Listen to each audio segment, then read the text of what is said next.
A very, very good afternoon to you. It's 3 p.m. Welcome to the Martin Daubney Show here on GB News. We're broadcasting for you live from the heart of Westminster and all across the UK.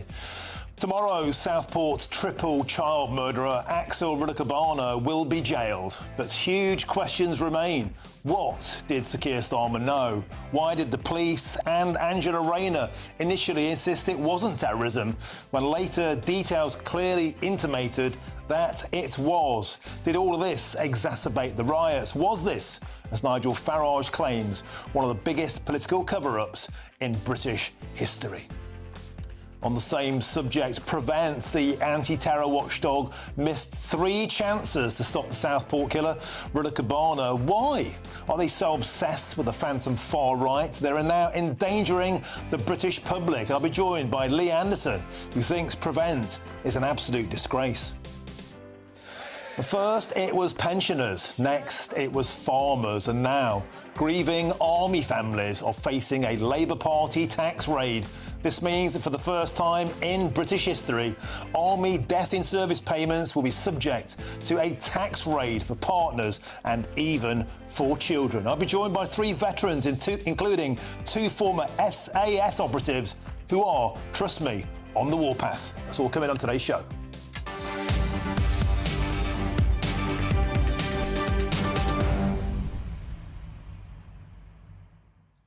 Welcome to the show. Always a pleasure to have your company. Today, at Prime Minister's Question Times, Sir Keir Starmer was reeling on the ropes yesterday, refused to answer Chris Hope's question here at GB News. Do you regret calling people far right for objecting to what Axel Rudakabana did? Kemi Badenoch once again didn't go for the throat. She talked about an education bill. Seriously, the whole question, the whole country is talking about one thing, and that is tomorrow, the sentencing of the triple murderer. So many questions asked, and on today's show, I will lay out the timeline of what the police initially claimed and then what the claims were changing time after time after time. Have we been misled? Have we been not given the full truth, the whole truth and nothing but the truth? That is coming on today's show. You will not want to miss it, including an explosive appearance by Lee Anderson. Get in touch, gbnews.com/your say. Note your headlines, and here's Sophia Wensler.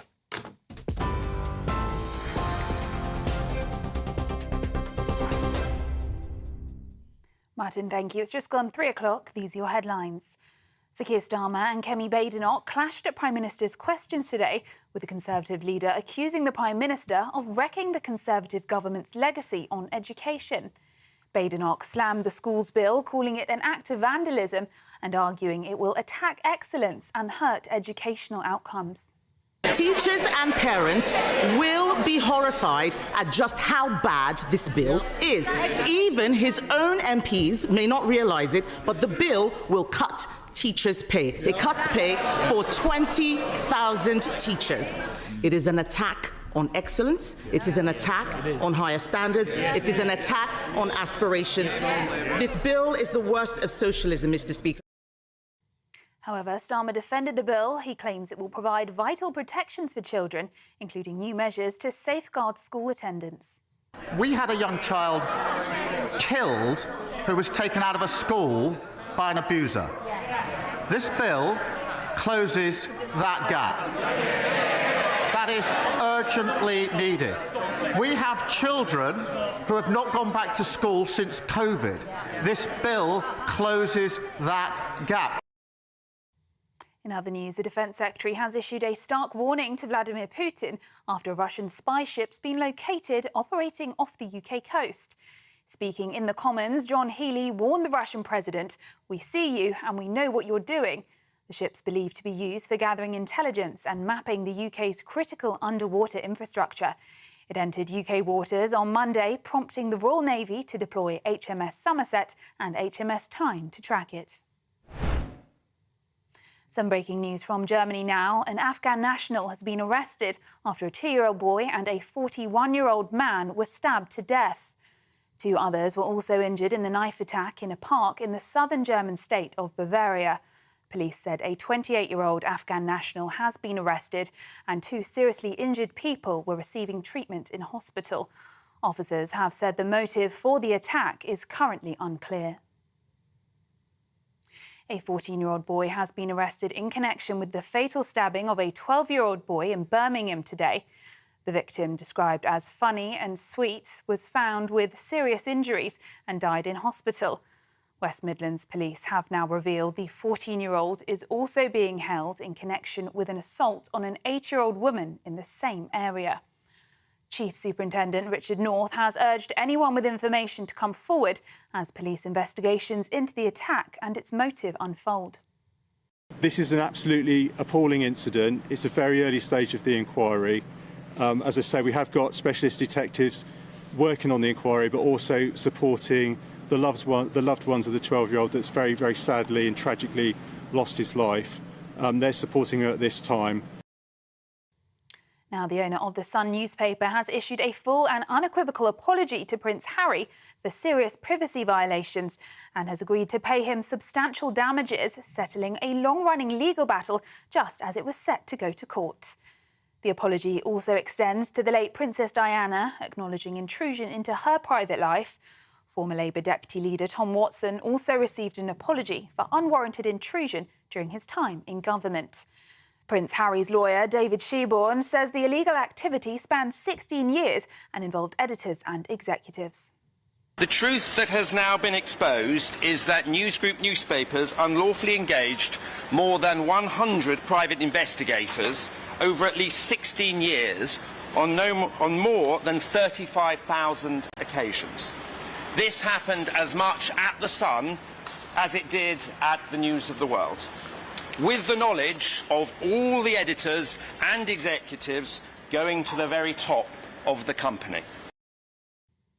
And amber weather warnings have been issued ahead of Storm Eowyn as the UK prepares to be lashed by severe gales. Gusts could reach up to 90 miles per hour in coastal areas, bringing the risk of travel disruption, power cuts and flying debris. The northwest will see the strongest winds, but large waves and dangerous conditions are also expected along seafronts nationwide. Heavy rain and snow will also spread east, with up to 25 centimetres of snow possible on high ground. The Met Office says the situation could escalate as the storm rapidly develops tomorrow. Those are the latest GB News headlines. Now it's back to Martin. For the very latest GB News direct to your smartphone, sign up to News Alerts by scanning the QR code or go to gbnews.com/alerts.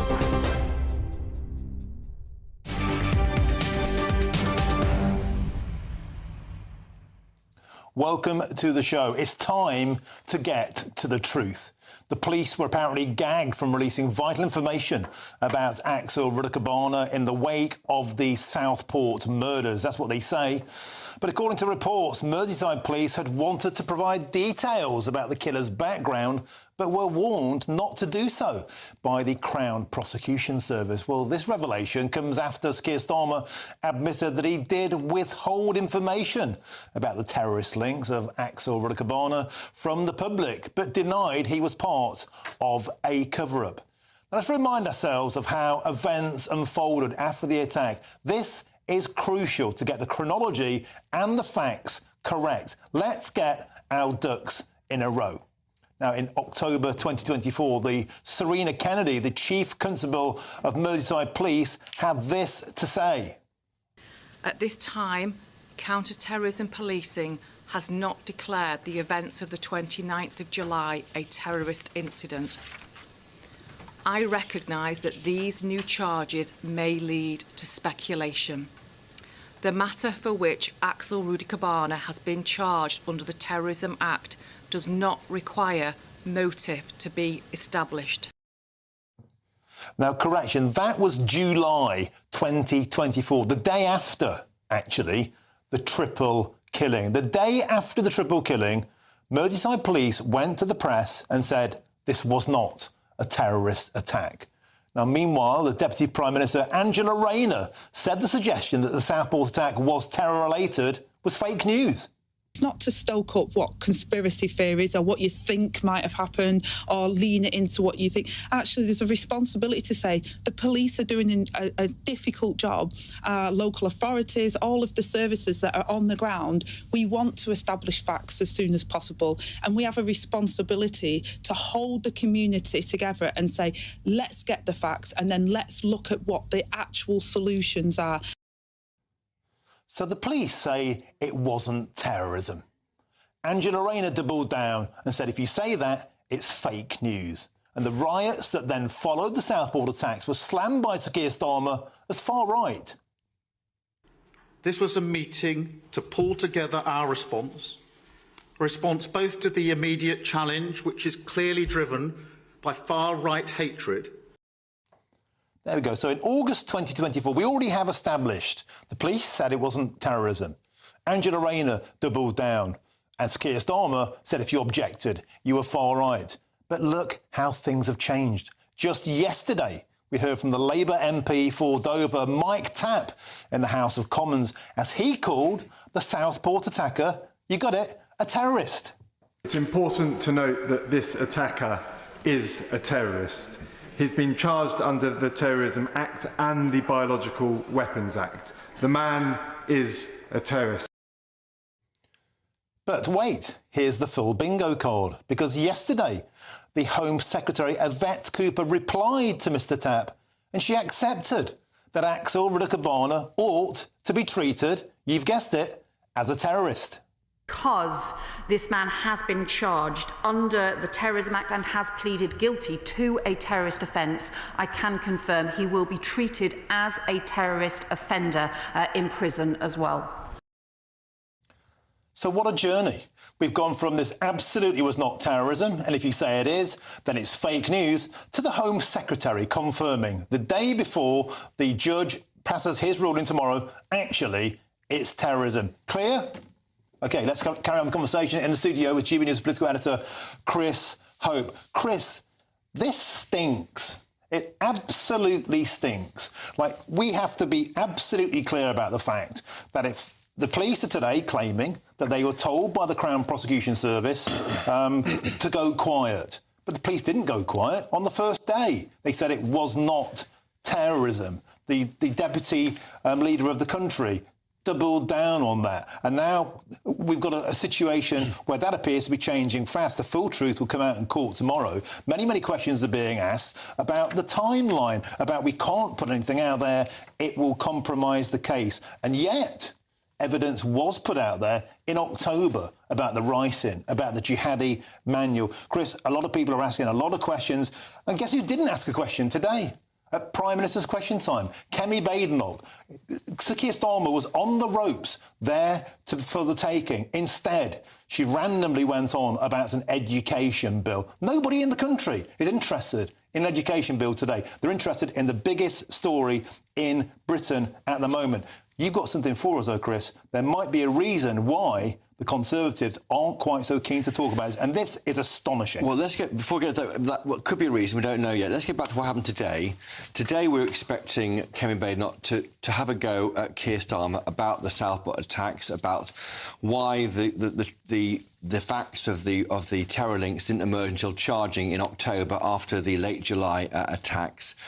Instead of mentioning, well, she name-checked Southport and said, I'll come to that at a later point, and then talked to the PM and grilled him about education policy, which I would argue is a big issue for millions of people. I know not now. Not today. The politics of this no one cares. The politics of this is, Martin, is why change the subject.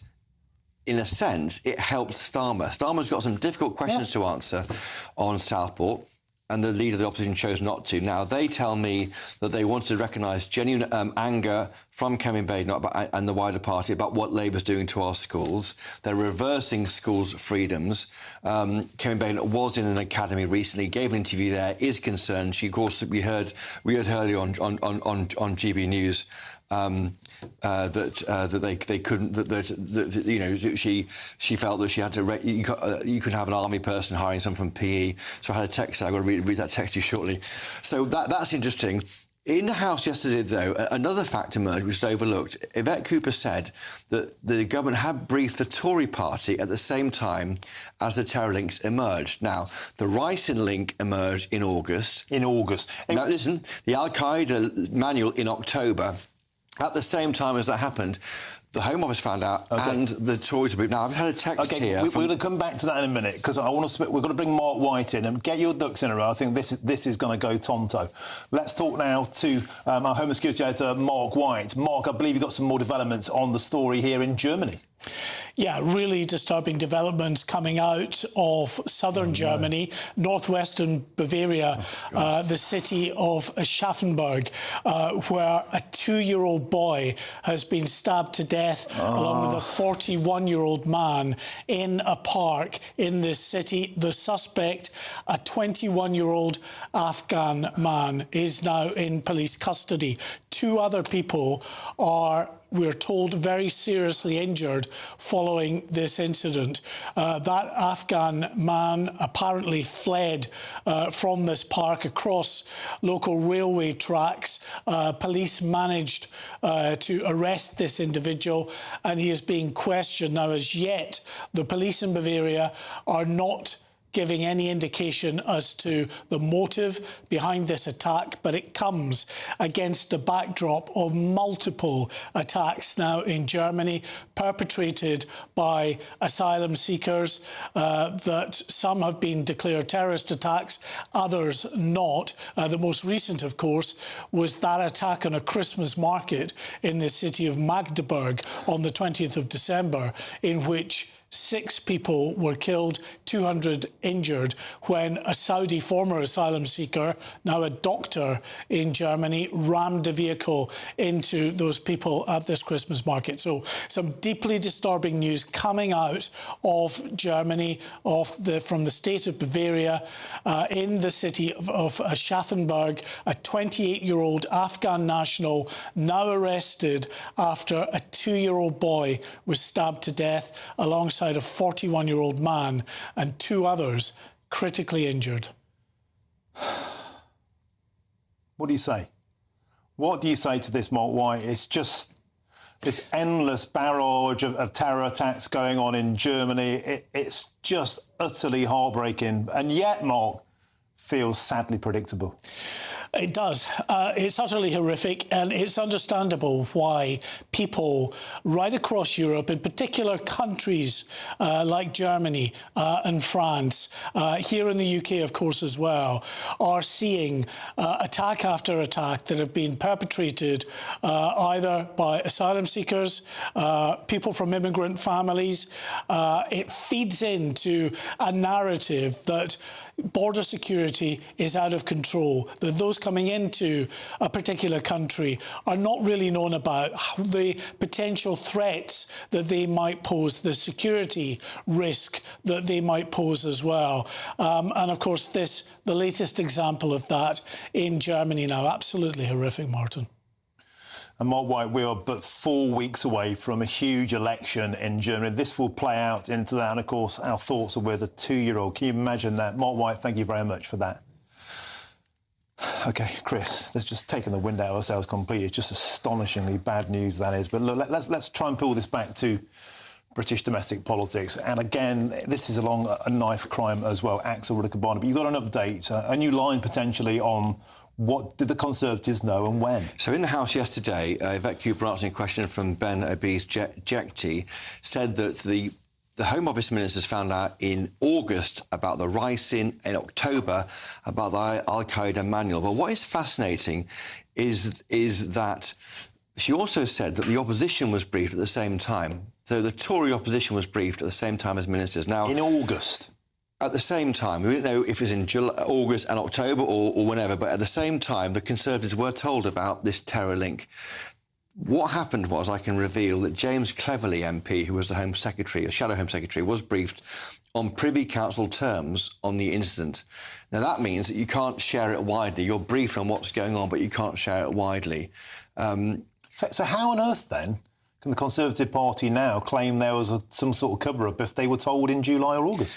Obviously, there's been a change of cast list running the party. James Cleverly is now on the back benches. Robert Jenrick, who's been saying there was a cover-up yesterday on social media, I would suggest may have not been aware of the briefing which the Conservatives had about the scale of this. I mean, it's breaking right now on the channel. This is astonishing. Yeah. If they knew all those months before... James Cleverly knew, the Shadow Home Secretary knew.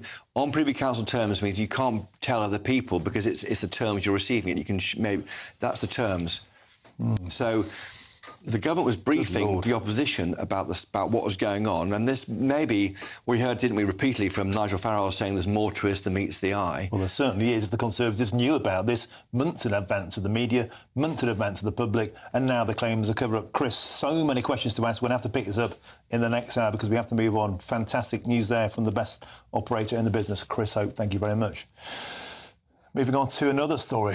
A 14-year-old boy has been arrested on suspicion of murder following the fatal, from the fatal stabbing of a 12-year-old in Birmingham.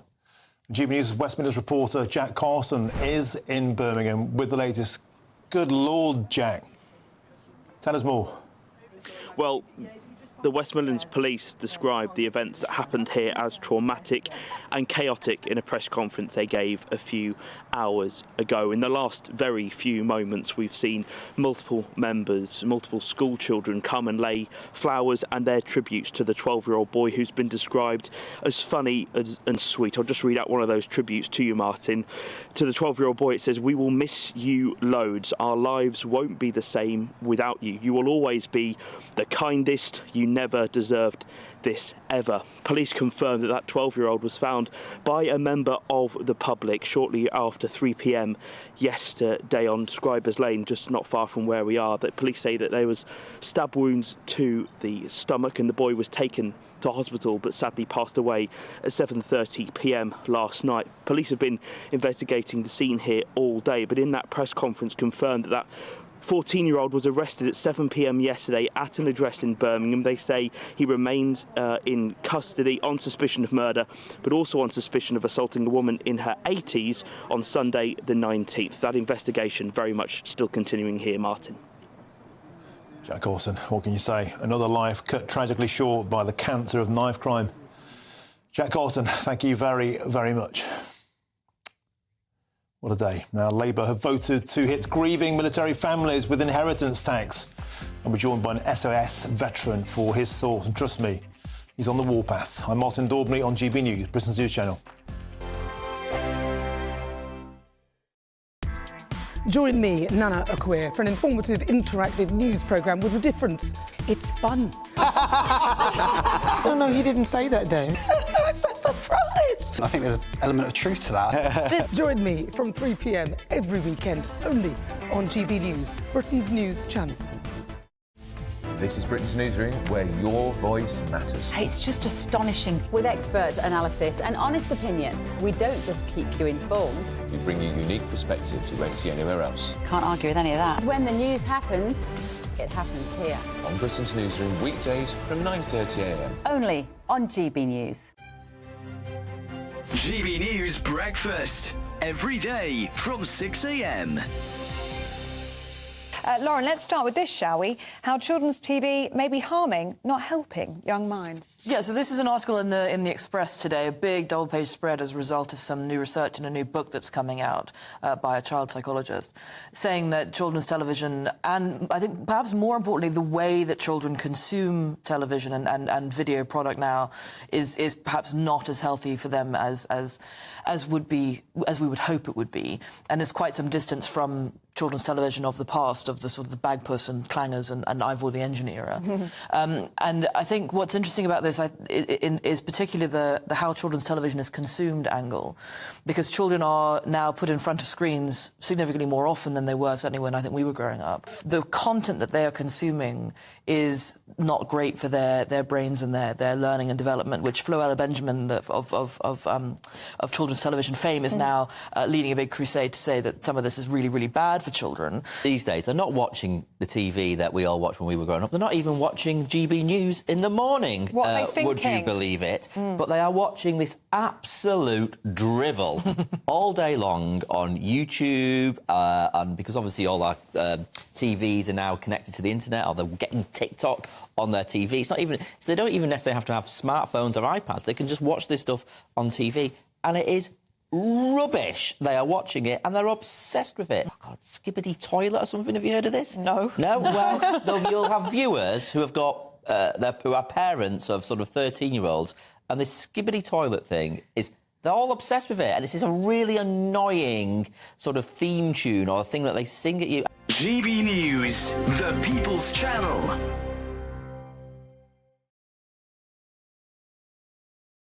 We're proud to be GB News, the People's Channel. And as you know, we always love to hear your views. Now, there's a new way of getting in touch with us at gbnews.com/yoursay. By commenting, you can be part of a live conversation and join our GB News community. You can even talk to me, Bev Turner, or any of the members of the GB News family.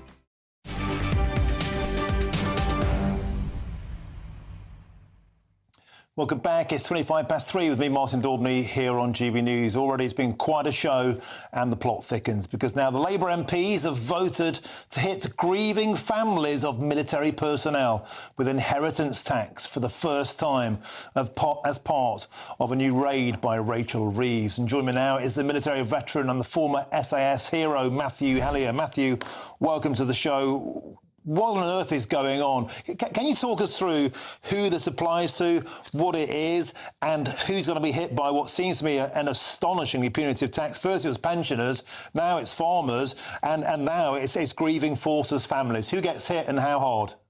Martin, first of all, I am absolutely fuming. As a grieving father, you know, my son died 18 months ago. I know the pain that these people are going through. Now this imbecilic government are now taxing the very people that, you know, that have given us our freedom. You know, they're ruining us. So this applies to the children, the widows of soldiers that have been killed on the battlefield. So they get a final payment. They get the money that is like a death in service payment. This has always been seen as tax-free and you know, something to lift the spirits and something to give the soldiers' families to a look forward, because they haven't got a husband or a wife to support them anymore. They need this money more than anything, you know, and the pain they are going through is immense. You know, Starmer and Rachel Reeves, they have no compassion in this country, no compassion to our population. You know, they're killing our pensioners, they're ridiculing our people, they're persecuting our soldiers, and now they're doing this. You know, where does it end? I think a bit of clarity, as I understand it, if you die on the battlefield, you will still get this payment if you die in action. But if you die, say, for example, of an accident or of a disease, so unrelated to your active performance, as it were, you won't get it. And spouses still will get it, but children won't. If you're not married, you won't. And so it still does hit as a raid. And as I understand it, Matthew, you're not going to know much better than me about this. This is a big draw to recruitment. It's a big draw to retention. It's something that's talked about all the time. It is something that you're specifically given as a privilege in the military, which you are told about and you're owed, and it keeps you in the forces and it attracts you into the forces. We already have a terrible problem with recruiting. This surely won't help. This is not going to help. You know, this government is waging war on our military, and that's it. We have an Attorney General that has supported the IRA. He has supported numerous accounts and numerous legal cases against our soldiers. He's refusing to stand down. You know, they are after our military, lock, stock and two smoking barrels. They're never giving up. It's relentless. It's absolutely, we're getting beaten here. You know, we've got to stand up for our rights now. This is just, you know, the straw that broke the camel's back. We have got to stand up now. You know, the children, forget the parents, but the children. This is what it's all about. We serve our country to give our children a better future. You know, we put our lives on the line, whether it's a bomb blast in Afghanistan or an accident on the plains of Germany. You know, every minute you give is towards this country, and just to tax this, take the money off of the people that need it, you know, in their times of need, is ridiculous. I can't believe it's happening. And Matthew, I know that you're very, very connected with networks. Of course you are. You know, your SAS. It's in your blood. What have people been saying to you today about this throughout your military networks, the veterans networks? Not just veterans, the whole population. You know, I've just spent some time in Liverpool over the past couple of days. You know, we've been speaking to the councillors in Liverpool. Everyone is up in arms over this government. You know, they have no policies. They have no idea. They are clutching at straws, trying to find the money, rather than use this country. You know, we just watched Donald Trump give a speech that has given America hope. You know, they're at the golden age. What have we got to look forward to? This government has not got a clue. We've got a great country. We've got brilliant commodities, great assets. We're doing nothing. We're taking it off the very people that, you know, we are taxing our population. We are. It's never going to end. It is not a good policy. They have no policies to counter what is going on in this world. You know, use this country. This country is one of the biggest investment platforms. You know, that's what we should be doing. We don't want to persecute our people. Why do we keep on taxing every angle? You know, there is no end to it. OK, Matthew Hallier, of course, the Labour Party will say they have to make difficult decisions, but it does feel that they've made a spreadsheet of people who don't vote for Labour, perhaps, pensioners, farmers, armed forces people, and they've gone for a raid of them. Yeah, not just, you know, it annoys me. How many veterans have we got in the Labour government now, in the Labour Party? What are they doing? They're voting with Reeves and Starmer against the very people they served against. You know, Starmer and Reeves, trust me, you know, they are like dictators. This is an autocratic government. You know, these veterans, they need to be standing up for the soldiers' rights, not towing the party line, you know. You know, we're not a bloody communist party here. They need to get a grip and start, you know, listening to the population. We're fed up with this government. You know, we want them out now. They've made so many mistakes. OK, Matthew Hallier, and you're very passionate there. And, yeah, you said a word which I probably have to apologise for, but forget about that. And I'm deeply upset and sad for your loss of your son. I didn't know about that. Sending you all my love, mate. And, you know, look forward to seeing you again soon, Matthew Hallier. Thank you very much. Always wear your heart on your sleeve. Thank you, mate. Cheers. Well, what a start to the show this has been. There's lots more still to come between now and 4 o'clock, including more supermarkets have now joined calls to back farmers calling for a consultation over inheritance tax. But is this enough? Well, before that, here's your headlines. And it's Sophia Wenzel.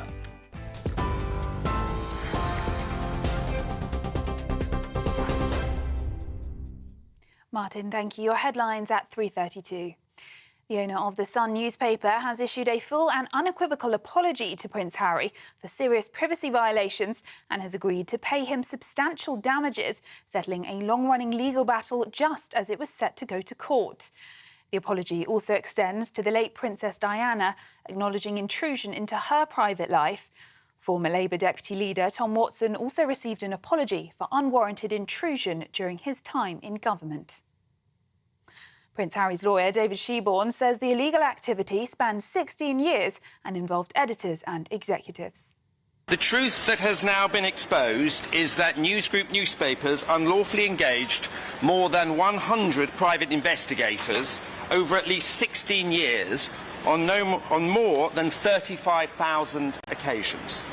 This happened as much at The Sun as it did at the News of the World, with the knowledge of all the editors and executives going to the very top of the company. In other news, the Defence Secretary has issued a stark warning to Vladimir Putin after a Russian spy ship's been located operating off the coast of the UK. Speaking in the Commons, John Healey warned the Russian president, "We see you and we know what you're doing." The ship's believed to be used for gathering intelligence and mapping the UK's critical underwater infrastructure. It entered UK waters on Monday, prompting the Royal Navy to deploy HMS Somerset and HMS Tyne to track it. And more on that breaking news coming to us from Germany. An Afghan national has been arrested after a 2-year-old boy and a 41-year-old man were stabbed to death. 2 others were also injured in the knife attack in a park in the southern German state of Bavaria. Police said a 28-year-old Afghan national has been arrested and 2 seriously injured people are receiving hospital treatment. Officers have said the motive for the attack is currently unclear. And an amber weather warning has been issued ahead of Storm Eowyn as the UK prepares to be lashed by severe gales. Gusts could reach up to 90 miles per hour in coastal areas, bringing the risk of travel disruption, power cuts and flying debris. The northwest will see the strongest winds, but larger waves and dangerous conditions are also expected along seafronts nationwide. Heavy rain and snow will also spread east, with up to 25 centimetres of snow possible on high ground. The Met Office says the situation could escalate as the storm rapidly develops tomorrow. Those are the latest GB News headlines. More in half an hour. For the very latest GB News direct to your smartphone, sign up to News Alerts by scanning the QR code or go to gbnews.com/alerts.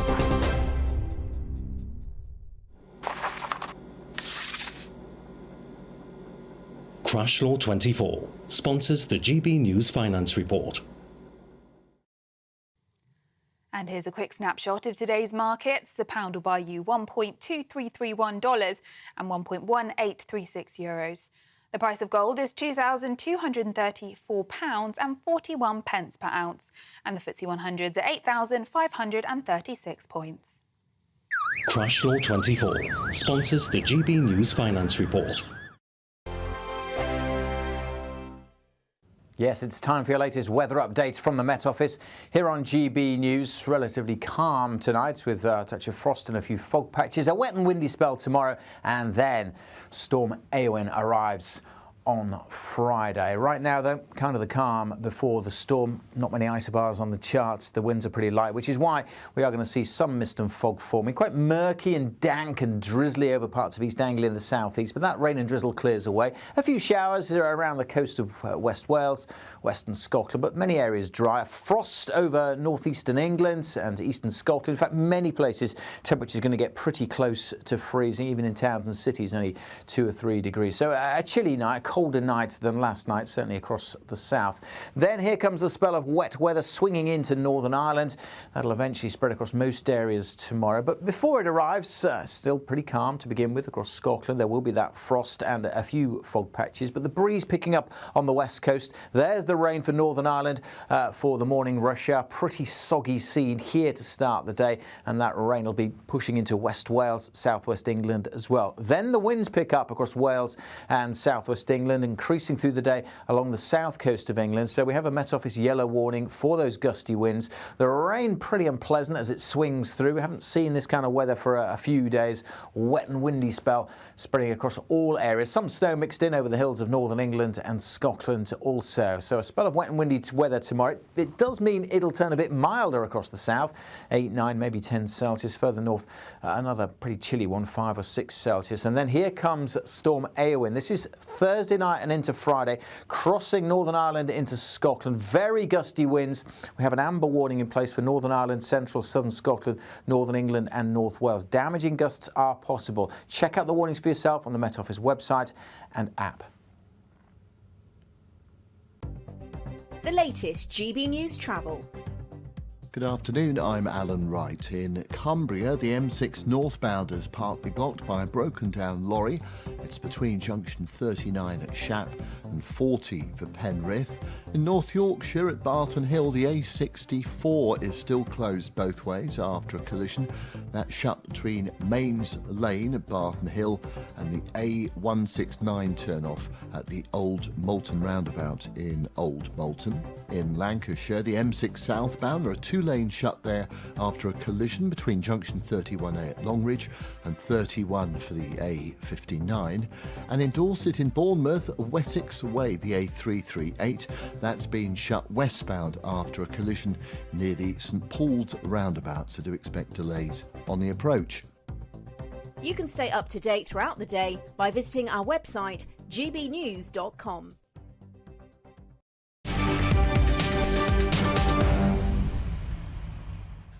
Welcome back. Time is 3:39 with me, Martin Daubney, on GB News. Now, just getting Chris Hope back into the studio because there's an astonishing amount of information coming out about who knew what when about Southport. So the big story today is the Crown Prosecution Service apparently were telling the police not to talk about this. The police did talk about it, though. They spoke about it on the 30th of July. Merseyside Police briefed us that it was not terrorism. The police have said today they wanted to say more, but were gagged, and the plot thickens because now it appears, Chris Hope, you're getting live information back as we speak. You're with us in the studio about the Conservative Party knew about key details way before, and this is casting a huge amount of confusion around the fact, for example, people like Robert Jenrick are saying, you know, this is some form of cover-up, but if the Conservatives knew, then this just seems like total anarchy. Try and make us help sense of this erratic situation. OK, so the big issue here is the Southport attacker had evidence around him linked to terror. Yeah. Ricin, that was discovered in August by well, maybe before that, but the Home Office knew in August about the Ricin, and in October last year about the Al-Qaeda manual. And that has led to some people say, well, there's a cover-up. Why are we not being told this immediately? Why aren't we being trusted with the information? It may have calmed down relations. But just a quick pause. Yesterday, Sir Keir Starmer said he would have been briefed on this information very early on. This was discovered at the scene at the time. And subsequently, it came out later on that was announced publicly or internally, but the Prime Minister would have known about this almost from the very, very beginning. From the very beginning. And the Tories have been getting involved. Robert Jenrick is the Shadow Justice Secretary, saying that many are wondering why we couldn't find out about the information earlier. There may be a reasonable answer to the question, but Starmer can't provide it. No wonder the public might suspect a cover-up. That's all very well, but now it emerges that James Cleverly, who was the Shadow Home Secretary, the Tory lead on Home Affairs, was briefed on Privy Council terms about the Ricin and the manual last year. A friend tells me this hour he had a Privy Council terms meeting on the incident. This meant the Privy Council... it appears around the same time. They won't say when. The terms means he can't really tell people about it because the nature of the Privy Council is you're called Right Honourable and you are then subject to state secrets that are kept for you. The information was apparently not passed to Robert Jenrick, the Shadow Justice Secretary, who's been calling it a cover-up. It just almost fuels the idea that the Tories and Labour knew about it, and that kind of supports the kind of Farage line that there's been a cover-up. Why weren't we told? It looks like... And this, I mean, I don't know if this was the case, but Kemi Badenoch, surprisingly, didn't talk today about Southport. She mentioned it, and then talked about education for 6 times with the Prime Minister. Was she aware? I'll find out for you. Was she aware of this? I don't know, but we know that James Cleverly was, certainly.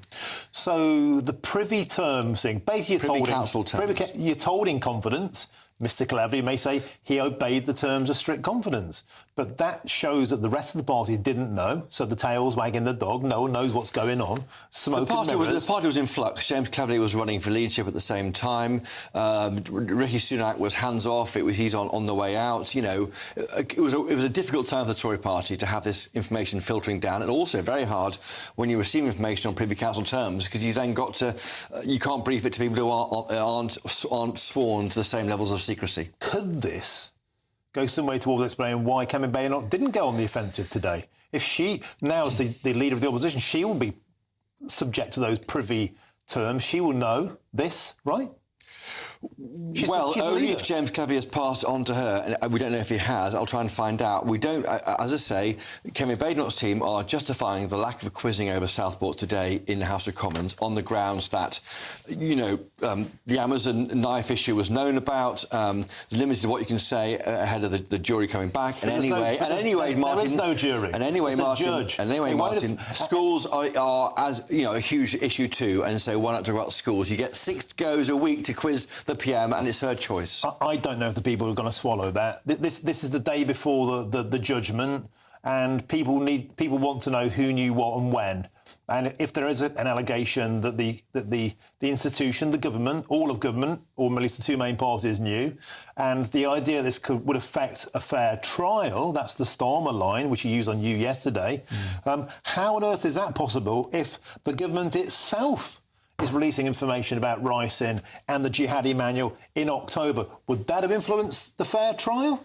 Well, the concern is the PM said yesterday it could have risked crashing the trial had they talked about ricin and terror too early. But I think what is not understood, and maybe understood, is what's the difference between October and August. And these what we're finding out now, you know, was there a cover-up? But if the Tories were told about it at a senior level, I don't know why that happened on a Privy Council terms, by the way. Why not just share the information widely? And this will just add, as you say, to that theory that they all know about it and they've all kept stum. And also it will add to the huge disarray. It would be rather embarrassing for Mr Jenrick, perhaps. Well, I think he's been caught out a bit here because he didn't know about it. I mean, friends of his say he wasn't told about it by James Cleverly. And now he's been saying there's a cover-up when, in fact, people in his own party were told. And when we get the first opportunity to put this to Kevin Badenoch, what did you know? As soon as I can, yeah. Is there a lobby meeting this afternoon? No, there's no more briefings, so I'll do my best. Well, there we go. Chris Hope, there we go. I hope that, as you at home are with me, clear as mud. So we've got lots to talk about. We're there with Chris Hope. Now we are moving on. We're going to the next bit because Donald Trump has hit the ground running his first few days as president, ordering an end to remote work for federal employees, an end to working from home for the pyjama-clad latte classes. Should we follow suit? I'm Martin Daubney on GB News, Britain's News Channel.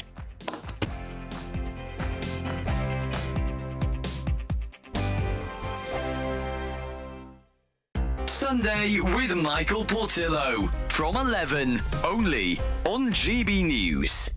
Estelle, welcome to the show. Thank you. This was thought to be a Ruskin. Ruskin was a very considerable polymath, an artist as well as many other things.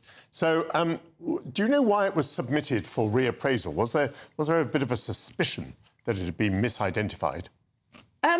No, as you say, you know, it's a service that Christie's offer. You can submit an artwork that you have, so anyone can submit it and request an estimate, and then the auction house's appraisal service allows you space as well to describe it and ask for evaluation. And Christie's sort of looked at it behind the sheet of dirty old glass and recognised a sort of Turner-esque mood and feel and ambience about it. And because there was this close relationship between Ruskin and Turner, which is fascinating, we'll come on to that shortly, but they sort of felt, well, the brushstrokes are very strong, the line is very economic, and the colour of the palette seems to be rather Turner-esque. And then they called in a specialist paper historian who confirmed that actually the paper that was used was one that Turner favoured himself. So yes, it was originally considered to be by Ruskin, but then we discovered something more magnificent. And don't forget, what's really interesting, now it's for sale. The lucky buyer is not just buying a picture. The lucky buyer is buying a life story, a relationship that actually changed the course of art history because of the relationship between Ruskin and Turner themselves. GB News, the People's Channel.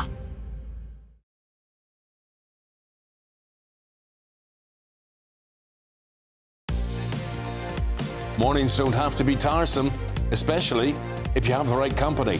Wake up to news as it happens, opinion and debate, and of course, a little bit of entertainment too. Because when the kettle's on, we're on. That's Breakfast on GB News, a show worth waking up for. Every morning from 6 a.m. Only on the People's Channel, Britain's news channel. We'll spread the news, you spread the word. Hi, I'm Michelle Dewberry, and my show is your opportunity to cut through all the noise and dive in headfirst to some robust debates. Ideas clash. Situation, isn't it? No, because the failure is you're deliberately avoiding my point. Nothing's held back. And if you think this is the end of it, wait for more. And we do not shy away from the difficult stuff. Sometimes I want to shake people and say, if only you understood. So join me on Jubes & Co. weeknights at 6 p.m. only on GB News, Britain's news channel.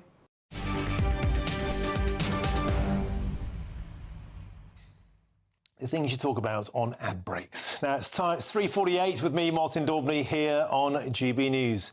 Now, the US President Donald J. Trump has signed executive orders imposing a hiring freeze and ending remote work for federal government employees. He's only just got into office and he's already shaking things up massively, but not everyone is overjoyed by his policies. One bishop in Washington used a prayer service to confront him over his LGBTQ+ and immigration policies. Take a look. Of our God, I ask you to have mercy upon the people in our country who are scared now. There are gay, lesbian, and transgender children in Democratic, Republican, and independent families, some who fear for their lives. Now, it's a shame we didn't show a longer clip of that, because it cuts back to Donald Trump and J.D. Vance, who are basically just going, they're staring into space. It's like, what are you talking about? I'm the president and I'm the vice president. We've just passed executive orders. You can be a woke bishop all you like. It ain't going to change nothing. And joining me now is the Republican commentator Lee Cohen, who's in Florida. Lee, welcome to the show. You must feel like you're living in a new country. Shame the memo didn't get through there to the woke bishop. So let's first get your take on that. I mean, will these people ever give up? Is this proof that even the church has been captured by wokery? Well, Martin, that's nothing new, sadly. We've known this for a long time. And, you know, Donald Trump's approach is for a government that is lean, effective, and truly representative of the people's will. And, you know, to be effective and lean, you really can't pay attention to this obsession of the Biden administration with identitarian politics. You have to go for people on their merits and their achievements who can drive forward the president's agenda so that the country will achieve prosperity and security. And that's what he's doing. And we just have to tune out this noise from people like that bishop from the clip that you just played. Yeah, I mean, these people won't go down without a fight. It's what they do. No doubt they think they're doing the right thing. Let's talk about this executive order at one swift blow, ending this nonsense of padding around your house in your pajamas, having a latte, doing a few emails, working from home. It's taken over the public sector in Britain, the same mindset. And now in America, there's this huge drive towards, as you say, making things lean, mean, the fighting machine, the Department of Government Efficiency, trying to save $2 trillion at a stroke of a pen. Donald Trump has said, get your backsides back to your desks or you're fired. How has it gone down with federal employees? Well, I don't imagine it's gone down particularly well with federal employees. But nevertheless, Martin, the decision to have federal workers return to the office is aimed at increasing, of course, the productivity and accountability. Remote work, while necessary during the height of the COVID crisis, leads to complacency and reduced oversight over taxpayer-funded roles. In bringing federal employees back to the office, Martin, will stimulate failing local economies, particularly in Washington, D.C., by increasing demand for services like real estate, restaurants, transportation, and retail. And this aligns with President Trump's broader economic agenda of supporting small businesses and revitalizing urban centers. And one more point on that, Trump's policy encourages a return to traditional work culture. And I know that you've experienced the same challenges across the pond in the UK. And traditional work culture fosters better teamwork, innovation, and mentorship within government agencies. It's about ensuring the government functions at the highest level for the American people. And that's all that it's about. And I'll tell you what, Lee Cohen, there's a lot of people this side of the pond will be wishing we had a bit of the same. In fact, later in the show, I'll be joined by Jacob Rees-Mogg. There's Trump now signing that executive order. Get your backsides back to your desks, or, as he used to say in The Apprentice, you're fired. Magnificent stuff. He's already having a huge impact. Lee Cohen, thank you very, very much for joining us there, live and direct from Florida. Now, loads of you have been getting in touch throughout the show. I've got a few here. Drew says this about Southport.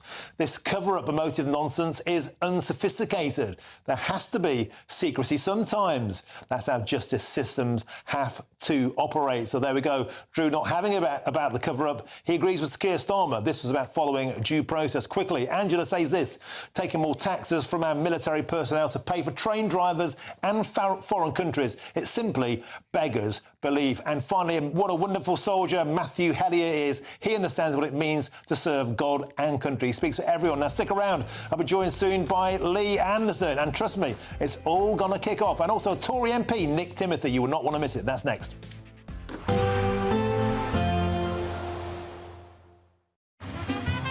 Despite the morning rain, it'll be a nice, warm, cosy day ahead. Boxed heat pumps, sponsors of weather on GB News. Yes, it's time for your latest weather updates from the Met Office. Here on GB News, relatively calm tonight with a touch of frost and a few fog patches. A wet and windy spell tomorrow, and then Storm Eowyn arrives on Friday. Right now, though, kind of the calm before the storm. Not many isobars on the charts. The winds are pretty light, which is why we are going to see some mist and fog forming. Quite murky and dank and drizzly over parts of East Anglia and the southeast, but that rain and drizzle clears away. A few showers around the coast of West Wales, western Scotland, but many areas dry. Frost over northeastern England and eastern Scotland. In fact, many places temperatures are going to get pretty close to freezing, even in towns and cities, only 2 or 3 degrees. So a chilly night, colder night than last night, certainly across the south. Then here comes the spell of wet weather swinging into Northern Ireland. That'll eventually spread across most areas tomorrow. But before it arrives, still pretty calm to begin with across Scotland. There will be that frost and a few fog patches, but the breeze picking up on the west coast. There's the rain for Northern Ireland for the morning rush hour. Pretty soggy scene here to start the day, and that rain will be pushing into West Wales, southwest England as well. Then the winds pick up across Wales and southwest England, increasing through the day along the south coast of England. So we have a Met Office yellow warning for those gusty winds. The rain pretty unpleasant as it swings through. We haven't seen this kind of weather for a few days.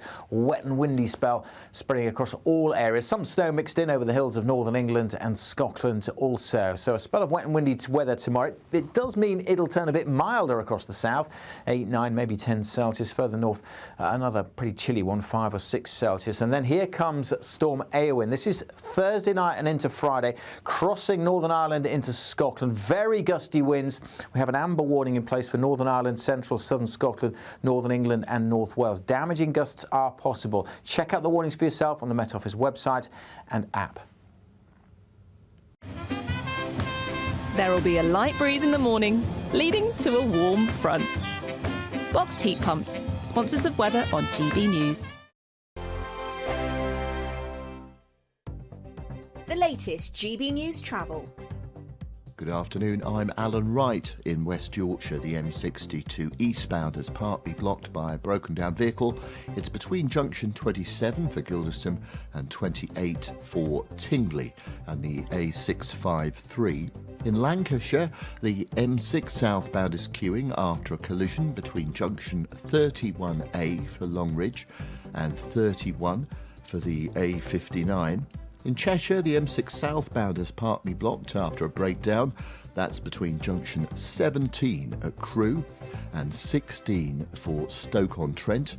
And in Staffordshire, the M6 northbound is partly blocked by a broken down car. That's just after junction 14, the turn-off for Stafford North and the A34. You can stay up to date throughout the day by visiting our website, gbnews.com. Imagine how £50,000 in cash from us could make your new year go with a bang. Hi, my name's Victoria. I won the Spring Great British giveaway. So the day we got the money in our bank account, everything just felt a lot lighter, I would say if you're thinking about entering, just enter.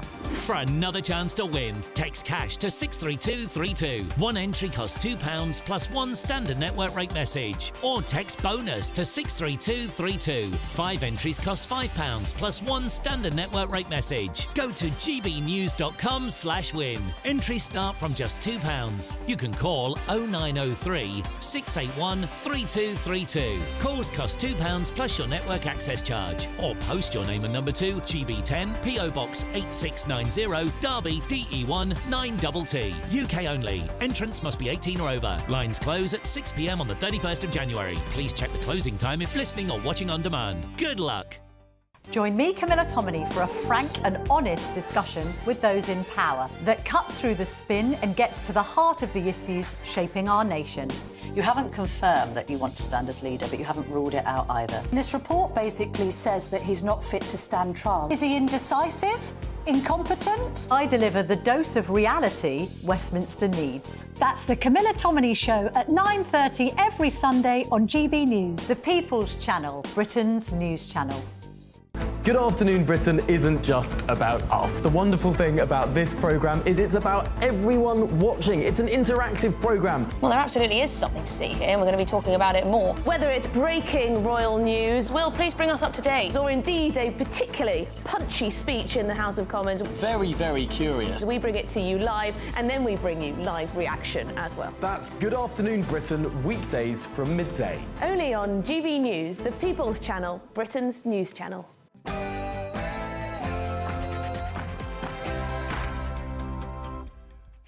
Very, very good afternoon to you. It's 4 p.m. and welcome to the Martin Daubney Show here on GB News. We're broadcasting for you live from the heart of Westminster and all across the UK. Tomorrow, Southport's triple child murderer Axel Rudakabana will be jailed, but huge questions remain. What did Sir Keir Starmer know? Why did the police and Angela Rayner insist it wasn't terrorism when later details clearly intimated that it was? Did all of this exacerbate that summer of riots? Was this, as Nigel Farage claims, the biggest cover-up in British political history? And Prevent, the anti-terror watchdog, missed 3 chances to stop Southport triple killer Rudakabana. Why are they so obsessed with the phantom far right they're endangering the British public? I'll be joined by Lee Anderson, who thinks Prevent is an absolute disgrace. First, it was pensioners, and next, it was farmers. And now, grieving army families are facing a Labour Party tax raid. This means, for the first time in British history, army death-in-service payments will be subject to a tax raid for partners and for children. I'll be joined by veterans, and trust me, they are absolutely on the warpath. That's all coming up in your next hour.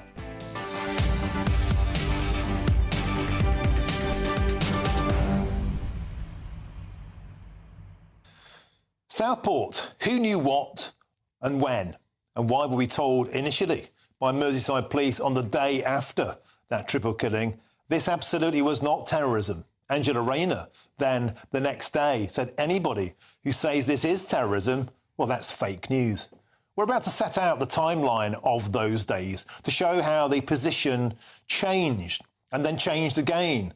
And then when we wanted to know more, we were told, well, that could jeopardise the case of the triple child killer. But then the government put out information anyway on the jihadi manual and the ricin. Surely that would have jeopardised the case. Or is there a difference?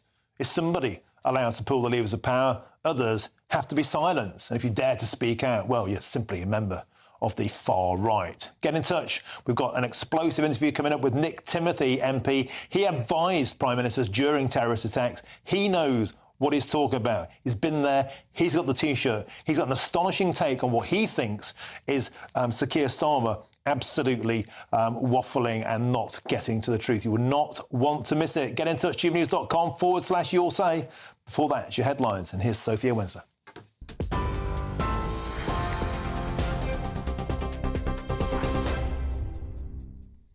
Martin, thank you. Good afternoon. It's just gone 4 o'clock. These are your headlines. Sir Keir Starmer and Kemi Badenoch clashed at Prime Minister's questions today, with the Conservative leader accusing the Prime Minister of wrecking the Conservative government's legacy on education. Badenoch slammed the school's bill, calling it an act of vandalism and arguing it will attack excellence and hurt educational outcomes. Teachers and parents will be horrified at just how bad this bill is. Even his own MPs may not realise it, but the bill will cut teachers' pay. It cuts pay for 20,000 teachers.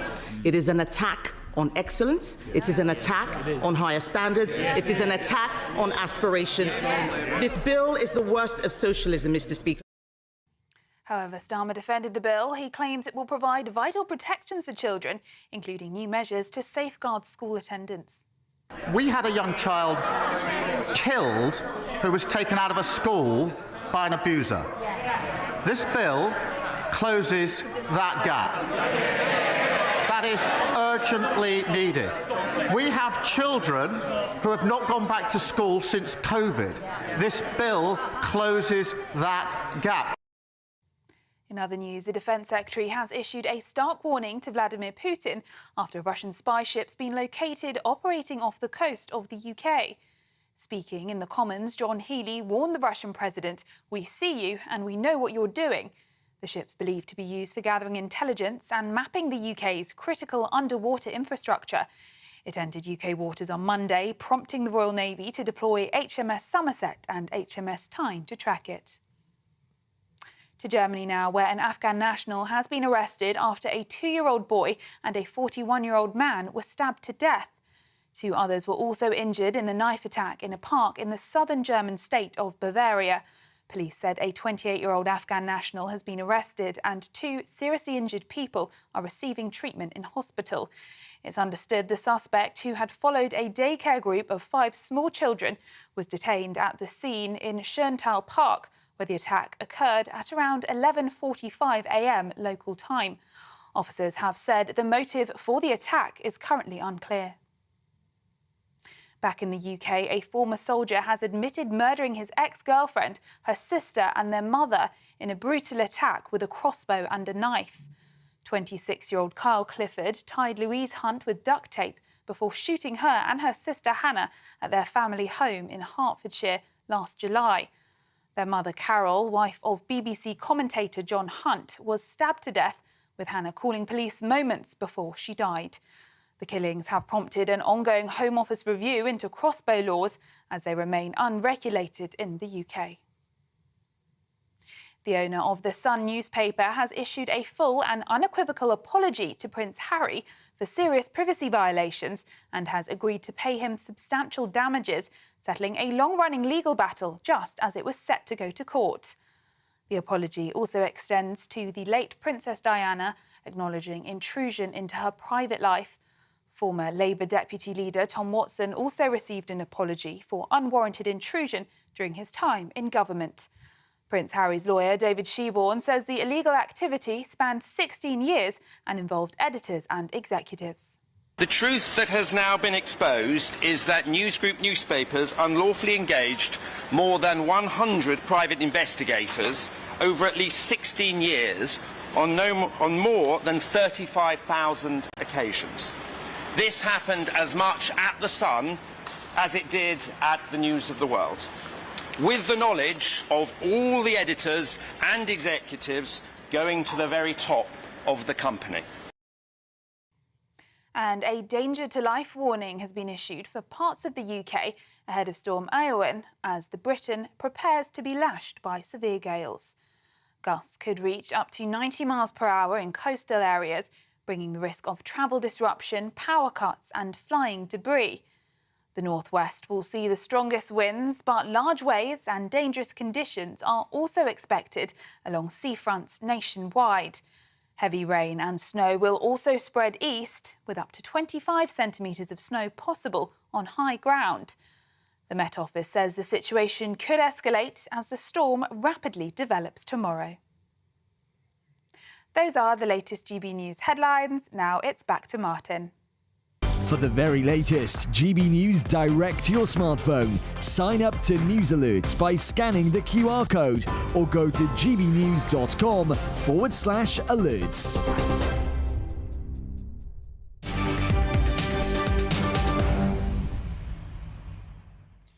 So much to talk about. It's time to get to the truth. The police were apparently gagged from releasing vital information about Axel Rudakabana in the wake of the Southport murders. Now, according to reports, Merseyside police had wanted to provide details about the killer's background, but were warned not to do so by the CPS, if we believe that. That is, because this comes after Sir Keir Starmer admitted he did withhold information about the terrorist links of Axel Rudakabana from the public, but denied he was part of any cover-up. So let's remind ourselves now of how events unfolded after the attack. Let's get back to this timeline, because in July, in fact, it was on July the 30th, the day after that triple child murder, Serena Kennedy, the Chief Constable of Merseyside Police, had this to say. At this time, counter-terrorism policing has not declared the events of the 29th of July a terrorist incident. I recognise that these new charges may lead to speculation. The matter for which Axel Rudakabana has been charged under the Terrorism Act does not require motive to be established. So there we go, the day after the attack. Absolutely not terrorism, nothing to see here. In fact, the plot thickened because meanwhile the Deputy Prime Minister, Angela Rayner, said the suggestion that the Southport attack was terror-related was fake news. It's not to stoke up what conspiracy theories or what you think might have happened or lean it into what you think. Actually, there's a responsibility to say the police are doing a difficult job. Local authorities, all of the services that are on the ground, we want to establish facts as soon as possible. And we have a responsibility to hold the community together and say, let's get the facts and then let's look at what the actual solutions are. So there you go. It wasn't terrorism. Absolutely nothing to see here at that point. And of course, the riots that followed those Southport attacks were slammed by Sir Keir Starmer as, of course, you've guessed it, far right. This was a meeting to pull together our response. A response both to the immediate challenge, which is clearly driven by far-right hatred. So there we go. Absolutely not terrorism. And if you dared to say it was a conspiracy theory, it was fake news, and it was far right. But the plot thickens because yesterday we heard from the Labour MP for Dover, Mike Tapp, in the House of Commons, as he called the Southport attacker, you've guessed it, a terrorist. It's important to note that this attacker is a terrorist. He's been charged under the Terrorism Act and the Biological Weapons Act. The man is a terrorist. The man is a terrorist. Remember, he wasn't before, and if he said it, you were far right. In fact, it was fake news, and it was all a conspiracy theory. Don't be far right unless actually you're a Labour Party MP saying he's a terrorist. And the plot thickens even further, because the Home Secretary, Yvette Cooper, she responded to Mr Tapp's point, and she accepted, you've guessed it, that Axel Rudakabana ought to be treated as a terrorist. Because this man has been charged under the Terrorism Act and has pleaded guilty to a terrorist offence, I can confirm he will be treated as a terrorist offender in prison as well. So there we go, the man who absolutely wasn't a terrorist, and if you said he was a terrorist, you were far right, is now a terrorist and will be tried as a terrorist and convicted as a terrorist tomorrow. I hope that's clear. Let's bring in now GB News political editor Chris Hope and the political commentator Matthew Stadlen. Chris, the plot thickens to the point where we can barely even see through the fog of information or disinformation. And today, that plot thickens even further. Incredibly, Chris, you told us in the last hour the information which came out later. Remember, we weren't allowed to have any conversation about the motives in case it's prejudiced the trial against Mr Rudakabana, and yet the government themselves released extra information around ricin and a jihadi manual in October. Well, that is the kind of information that we were told could prejudice a trial, but not when the Prime Minister does it. And now it turns out that key information may have been known to the Conservatives. It was known to senior Conservatives. James Cleverly had a Privy Council briefing on the nature of the attacks, the ricin found in August, and then the Al-Qaeda manual in October. This you know, we heard from Nigel Farage, he says there was a cover-up. I mean, it doesn't help when the information is being shared on Privy Council terms, which meant that James Cleverly couldn't talk about it. And don't forget, the Tory party at the time was in some flux, with 6 individuals running for leader, Rishi Sunak in charge. You know, this information was not passed on to Kevin Badenoch. She had no idea about these other elements to it in advance. I think, you know, if you take a step back here, the more information out there, the better. But when you have the wrong information out there, or information seemingly withheld, it just fuels upset and concern. I think that's where we are at the moment. Matthew Stadlen, this is just bedlam, isn't it? The trouble with not telling the truth, all along, people just said, we want to know the truth. The truth, perhaps, may have calmed down the immediate aftermath of that triple killing. When we saw the riots first in Southport and then spread across industrial towns, 7 towns, the 7 most depraved towns in Britain, I hasten to add. They're not far right. Deprived, not depraved. Yeah, they're not far right. They're just angry as hell at not being told what the true motives were. And now, if it appears that motive was known all along, do you think there'll be big questions asked about why we weren't told more earlier on? Could that have stopped these riots being quite so bad in the first place? Hang on. First of all, please don't confuse law-abiding citizens in the towns that you've described with people who then went on the rampage. No, I'm not. The Prime Minister did. Hang on, and terrified local communities and people right around the country with criminal behaviour. What was going on in those days that we all remember so vividly in late July and early to mid-August? 2 things happened. One was one of the most horrific crimes that's ever been committed on British soil, and communities and indeed the country was reeling from that. And then we had the riots, and part of what seemed to fuel the riots was misinformation that we are now being told was being spread, at least in part, by foreign agents, by foreign powers. But that perhaps could have been quashed. The counter-argument goes with actual information, and which was known. That's what we're trying to get to the heart of here, without, by the way, for a single second, forgetting the victims and their families of these horrific crimes. And there is going to be a public inquiry about it. One of the things that was being spread, wasn't it, was that this was someone who'd just come off a boat. Yeah. And information to quash that was then put in the public domain relatively quickly that this person had in fact been born in Cardiff.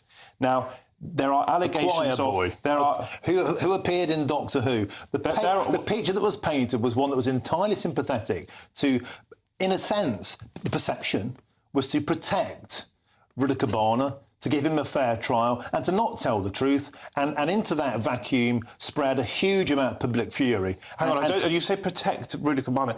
I don't think there was any attempt to protect him. Let's be absolutely... Protect a fair trial. Indeed. Who else is protected? No, to protect a fair trial, absolutely. But it's not just him who is being protected by justice being done. It is the families of the victims and the victims. And Starmer has been very clear that the reason he didn't put more information out was because he didn't want to jeopardise the trial. But he wouldn't and as we have done understand it, that was the advice of the Crown Prosecution Service. Now, there are reasonable questions to be asked as to whether more information might have been capable of being put out there without the trial being jeopardised. But this suggestion that there has been a cover-up, can we be completely clear? We have now had, well, we haven't had to have a trial because there's been a guilty plea and there will be a sentencing, but justice is in the process of being done, and the details of this person and failures of the system in the build-up to these horrific crimes are being revealed. There is no cover-up in that sense. But OK, Chris Hope, the point with that is that there is a perception, we can like it or not, of a cover-up. If we're told it's absolutely not terrorism, and then a couple of months later the government say, actually, he had a jihadi manual and ricin. That's the modus operandi, by any reckoning, of a terrorist. You can dress it up how you like. It comes across as that to the public. And the Prime Minister chose to reveal that information during the trial, while it was still an active case. We were told we're not allowed to do that. It's contempt of court. There's no trial then, was there? But he'd been charged. He'd been charged and it was going to trial. That was the contempt of court period. Right? We weren't allowed to say anything. The Prime Minister could have said anything. He did choose to say something. He told us about the jihadi manual and the ricin. How is that not prejudice in a trial? It clearly is. What I don't understand is why we couldn't be told sooner about the ricin in August when the trouble broke out and indicate this individual is not the innocent person who has been depicted in some of the social media reporting at the time. The AQ manual was discovered, it looks like, in October, and when you put the ricin next to the Al-Qaeda... it was announced in October. Well, ministers were told, and that's when the charges happened. Then. That doesn't but Chris, work. sorry, just on this point about so that he wasn't portrayed as the innocent person that he was being portrayed in through this photograph or the description of him as having been born in Cardiff. First of all, if he was found to have committed those evil acts, of course he was not innocent, whatever he looked like when he was age 9 or whatever he was. Cherubic and the second thing to come back to is that he hadn't at that point been found guilty of anything, terrorism or others. Let's also be clear, please. He's pleaded 12 eyewitnesses that placed him at the scene. Hang on, yes, but that does you can't find that out. You find that out in the trial. Otherwise, he doesn't get convicted because his defence gets it thrown out. Be clear. He has pleaded guilty to murder. He has also pleaded guilty to this terrorism charge. 2 counts. There is then the wider question of whether the murders themselves should be considered terrorism, and what the government has signposted is that they may need to widen what the description, the definition of terror, so that it isn't limited to people who are Islamist or far-right, subscribers to those ideologies, but people who are obsessed with extreme violence. So this is just... It makes an absurdity of the entire state, the entire judicial system. Well, we're not quite sure if he was a terrorist. I mean, he downloaded this jihadi manual. He got some writing. Let's not rush to conclusions. You're not telling me. You're not telling me. The law says you need motive. That's the problem. He also looked up school massacres, didn't he? Right. So you're not telling me, though, Matthew Stadler, that if this guy, I don't know, had looked at a speech by Adolf Hitler or Tommy Robinson and had gone and killed 3 girls. We can't jump to the conclusion that he's far right. It might be a more complex picture. I don't think there should be any jumping to conclusions. You've got to look at the evidence. And there has been... If the Crown Prosecution Service... Hang on, this is an allegation of a cover-up. It's serious. If the Crown Prosecution Service or the police or the government, if they're all in bed together, if they were trying to portray this person not as a terrorist, why did they charge him with a terrorist offence? But they could have told us, perhaps much earlier. Perhaps. And Nick Timothy, who hasn't been able to make it into the studio, it's a shame, worked for Theresa May during terror attacks. On Prevent. On Prevent. And he wrote an eviscerating social media post yesterday where he said, I know how this works. I've worked for Prime Ministers during terrorist attacks. It's the Prime Minister's choice about what to put out. It's up to them. Sir Keir Starmer could have told us more and chose not to. And then he chose to tell us more later on, the ricin, the jihad, and that, by his definition earlier on, was a contempt of court. Also, we're on the photograph, Matthew, of the individual when he was plead guilty on Tuesday. It is 100% normal in this country. We never get mug shots released by police and CBS until after conviction. So some might be saying, why was that image, that frightening image, frankly, of the killer shortly after he killed those girls? That's right. That's how it should work. Right. And so that was certainly not part of a cover-up, this alleged cover-up. It's important to be clear on this. Yes, indeed, according to your research.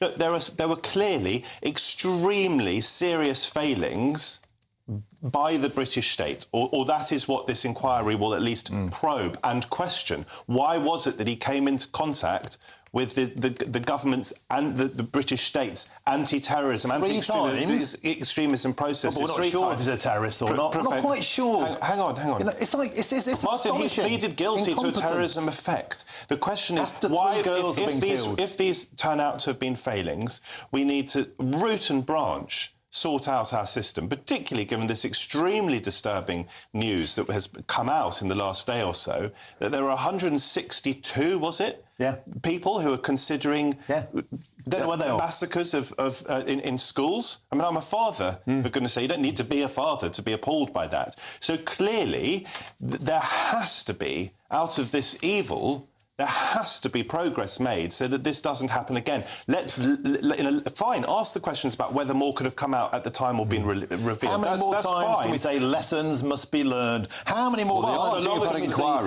So long as lessons need to be learned. What do you want to do? Not learn the lessons. We have to try to make sure this doesn't happen to any other children. It's about competence, and do we trust the people who are running Prevent pleaded guilty, Martin. to do it? It's about, do we trust Prevent, or should the whole thing be thrown in the bin? That is the question.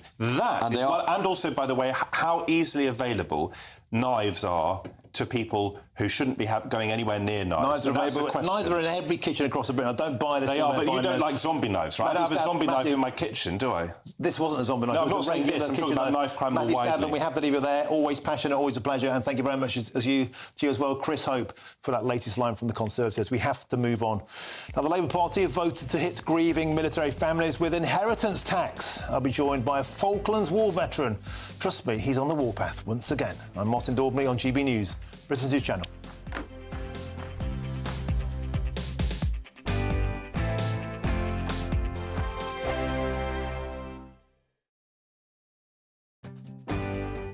I'm Michael Portillo. This is GB News, the People's Channel, Britain's news channel.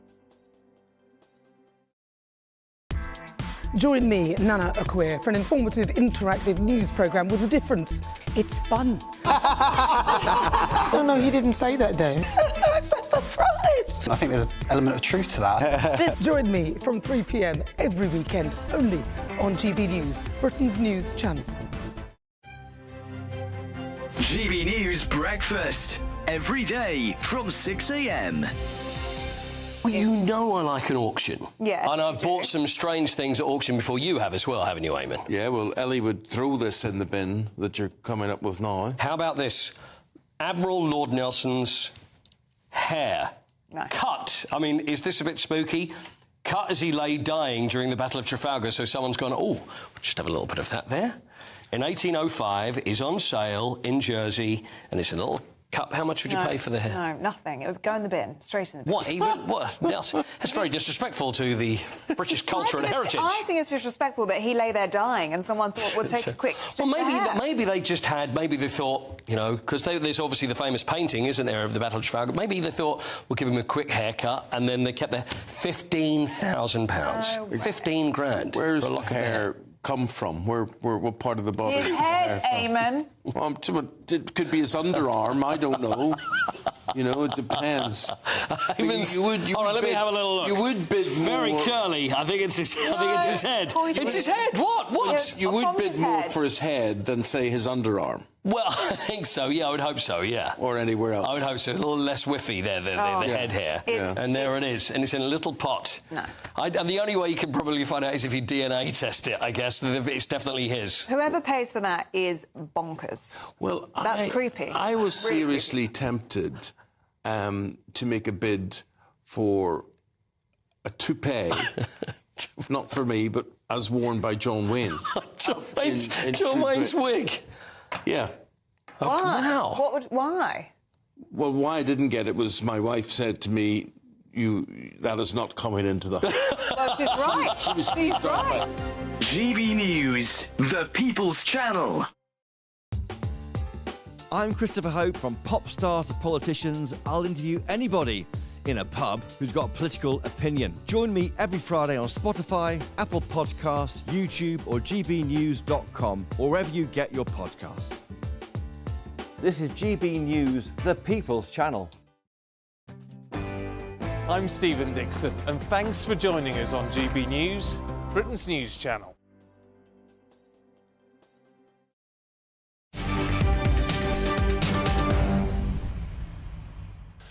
Welcome back. Your time is 4:26 with me, Martin Daubney, here on GB News. Now, Labour MPs have voted to hit grieving families of military personnel with inheritance tax for the first time as part of another Rachel Reeves tax raid.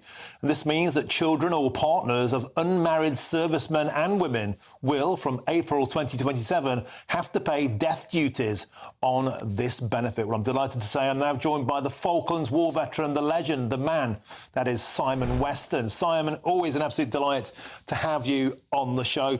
I find this astonishing that the the payments to military personnel will be subjected to a tax raid in a manner akin to the farmers. I haven't served, you have. How does it make you feel?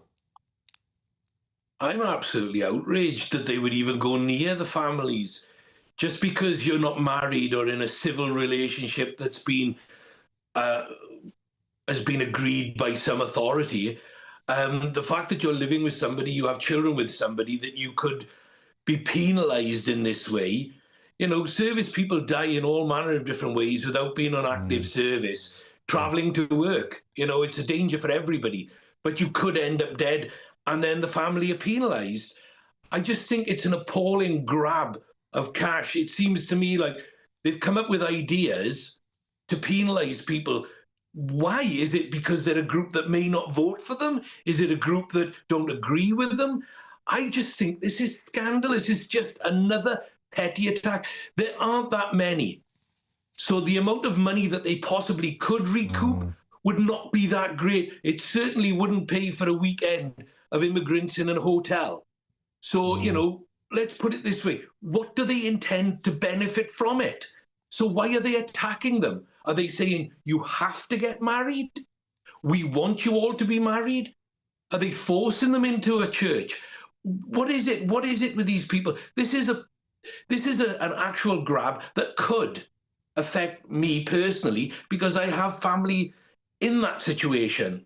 Yeah. And I'm appalled that it could hurt them and their children when there is no need for this. This is just a petty grab with no excuse. There's no excusable reason for any of this. I'm incensed by it. I think it's appalling. And Simon Weston, a lot of people that get into the forces, they don't do it for the pay.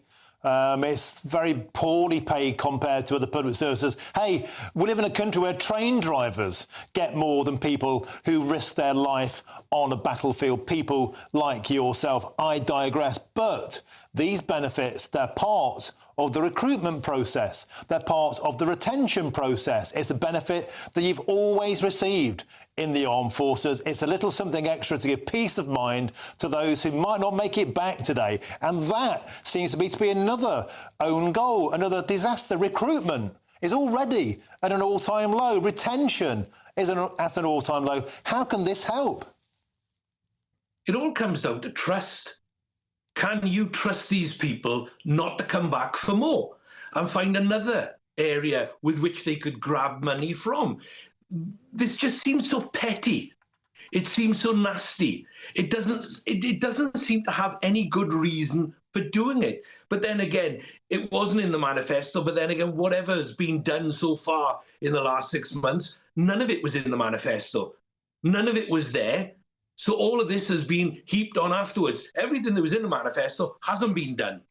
Everything that wasn't in the manifesto is being absolutely pummeled into everybody. And they're attacking pensioners, they're attacking everybody. And service people just seem to be the lowest common denominator to kick. And as you quite rightly said, we do not join the military for the wages, because trust me, dustbin men get paid more, they have better benefits, and they are secured in a better way. If anything happens with unions and everything else, good luck to them. I have no problem with that. But the fact is, don't penalise veterans and service people when it is totally illegitimate.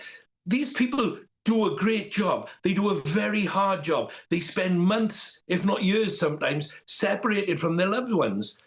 And then they could come back with all manner of different injuries that could later on in life kill them.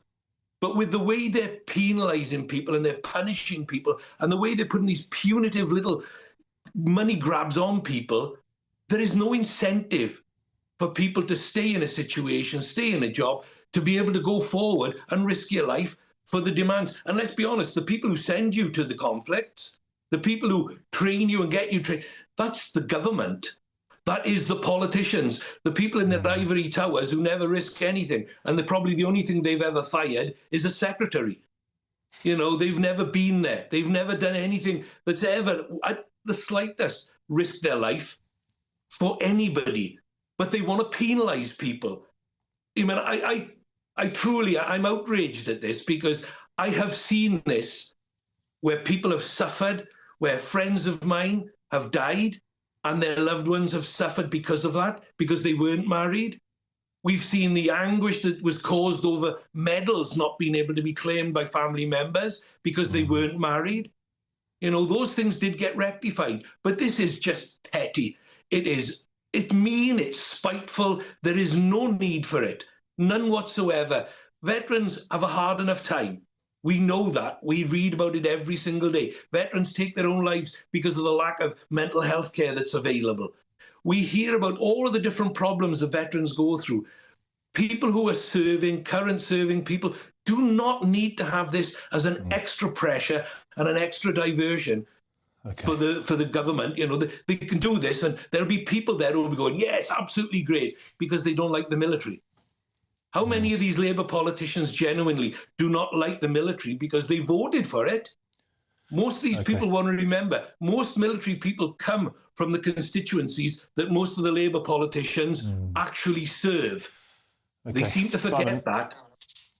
Simon Weston, an impassioned delivery. What can I say? You've absolutely nailed it. And thank you, as ever, for your comments, and thank you for your service, Simon Weston. Always a pleasure. You take care. I have a statement here. A spokesman for the Treasury said this: "We value the immense sacrifice made by our brave armed forces, and that is why existing inheritance tax exemptions will continue to apply, meaning that if a member of the armed forces dies from a wound inflicted, accident occurring or a disease contracted on active services, then they will be exempt. But the point is, it won't happen if you have an accident or anything else outside of active service. That's the change in the law." Now, there's lots more still to come between now and 5 o'clock, including Keir Starmer has announced tougher restrictions to buying knives online following the Southport attack. But will that make any difference? Is that just yet another red herring? Here's your headlines, and it's Sophia Wensler.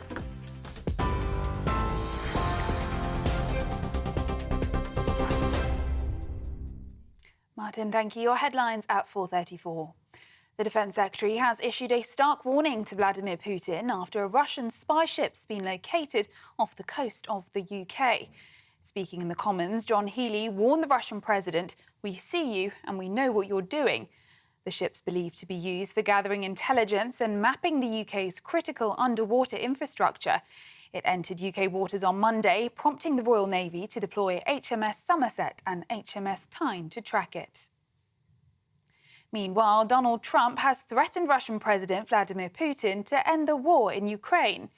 The US president said Russia will face high levels of taxes, tariffs and sanctions if President Vladimir Putin does not end the war in Ukraine.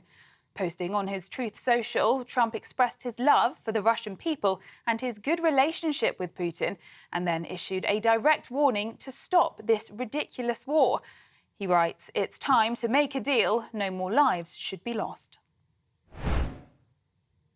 And some breaking news. West Midlands police have named the 12-year-old who died after being stabbed in Birmingham as Leo Ross. Leo, described as funny and sweet, was found with serious injuries and died in hospital. A 14-year-old boy has been arrested in connection with the fatal stabbing. West Midlands police have now also revealed the 14-year-old is being held in connection with an assault on an 80-year-old woman in the same area. And the owner of the Sun newspaper has issued a full and unequivocal apology to Prince Harry for serious privacy violations and has agreed to pay him substantial damages, settling a long-running legal battle just as it was set to go to court. The apology also extends to the late Princess Diana, acknowledging intrusion into her private life. Former Labour Deputy Leader Tom Watson also received an apology for unwarranted intrusion during his time in government. Prince Harry's lawyer, David Sheeborn, says the illegal activity spanned 16 years and involved editors and executives. The truth that has now been exposed is that News Group newspapers unlawfully engaged more than 100 private investigators over at least 16 years on more than 35,000 occasions. This happened as much at The Sun as it did at the News of the World, with the knowledge of all the editors and executives going to the very top of the company. Those are the latest GB News headlines. More in half an hour. For the very latest GB News direct to your smartphone, sign up to News Alerts by scanning the QR code or go to gbnews.com/alerts.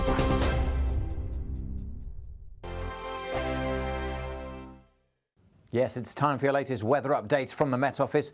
Here on GB News, relatively calm tonight with a touch of frost and a few fog patches. A wet and windy spell tomorrow, and then Storm Eowyn arrives on Friday. Right now, though, kind of the calm before the storm. Not many isobars on the charts. The winds are pretty light, which is why we are going to see some mist and fog forming. Quite murky and dank and drizzly over parts of East Anglia and the southeast, but that rain and drizzle clears away. A few showers around the coast of West Wales, western Scotland, but many areas dry. Frost over northeastern England and eastern Scotland. In fact, many places temperatures are going to get pretty close to freezing, even in towns and cities, only 2 or 3 degrees. So a chilly night, colder night than last night, certainly across the south. Then here comes the spell of wet weather swinging into Northern Ireland. That'll eventually spread across most areas tomorrow. But before it arrives, still pretty calm to begin with across Scotland. There will be that frost and a few fog patches, but the breeze picking up on the west coast. There's the rain for Northern Ireland for the morning rush hour. Pretty soggy scene here to start the day, and that rain will be pushing into West Wales, southwest England as well. Then the winds pick up across Wales and southwest England, increasing through the day along the south coast of England. So we have a Met Office yellow warning for those gusty winds. The rain pretty unpleasant as it swings through. We haven't seen this kind of weather for a few days. Wet and windy spell spreading across all areas. Some snow mixed in over the hills of northern England and Scotland also. So a spell of wet and windy weather tomorrow. It does mean it'll turn a bit milder across the south. 8, 9, maybe 10 Celsius. Further north, another pretty chilly one, 5 or 6 Celsius. And then here comes Storm Eowyn. This is Thursday night and into Friday, crossing Northern Ireland into Scotland. Very gusty winds. We have an amber warning in place for Northern Ireland, central, southern Scotland, northern England and North Wales. Damaging gusts are possible. Check out the warnings for yourself on the Met Office website and app. The latest GB News travel. Good afternoon, I'm Alan Wright. In West Yorkshire, the M62 eastbound is partly blocked after a breakdown between junction 27 at Gildersham and 28 for Tingley and the A653. In North Yorkshire at Barton Hill, the A64 has been shut after a collision. That's closed between Mains Lane and the A169 at the Old Moulton roundabout. In Cheshire, the M6 northbound is partly blocked after a collision. That's between junction 21 for Woolston and 21A for the M62. And in Suffolk, the A14 westbound is partly blocked after a collision between junction 54 for Sproughton and junction 53 for the White House interchange, so do expect delays. You can stay up to date throughout the day by visiting our website, gbnews.com.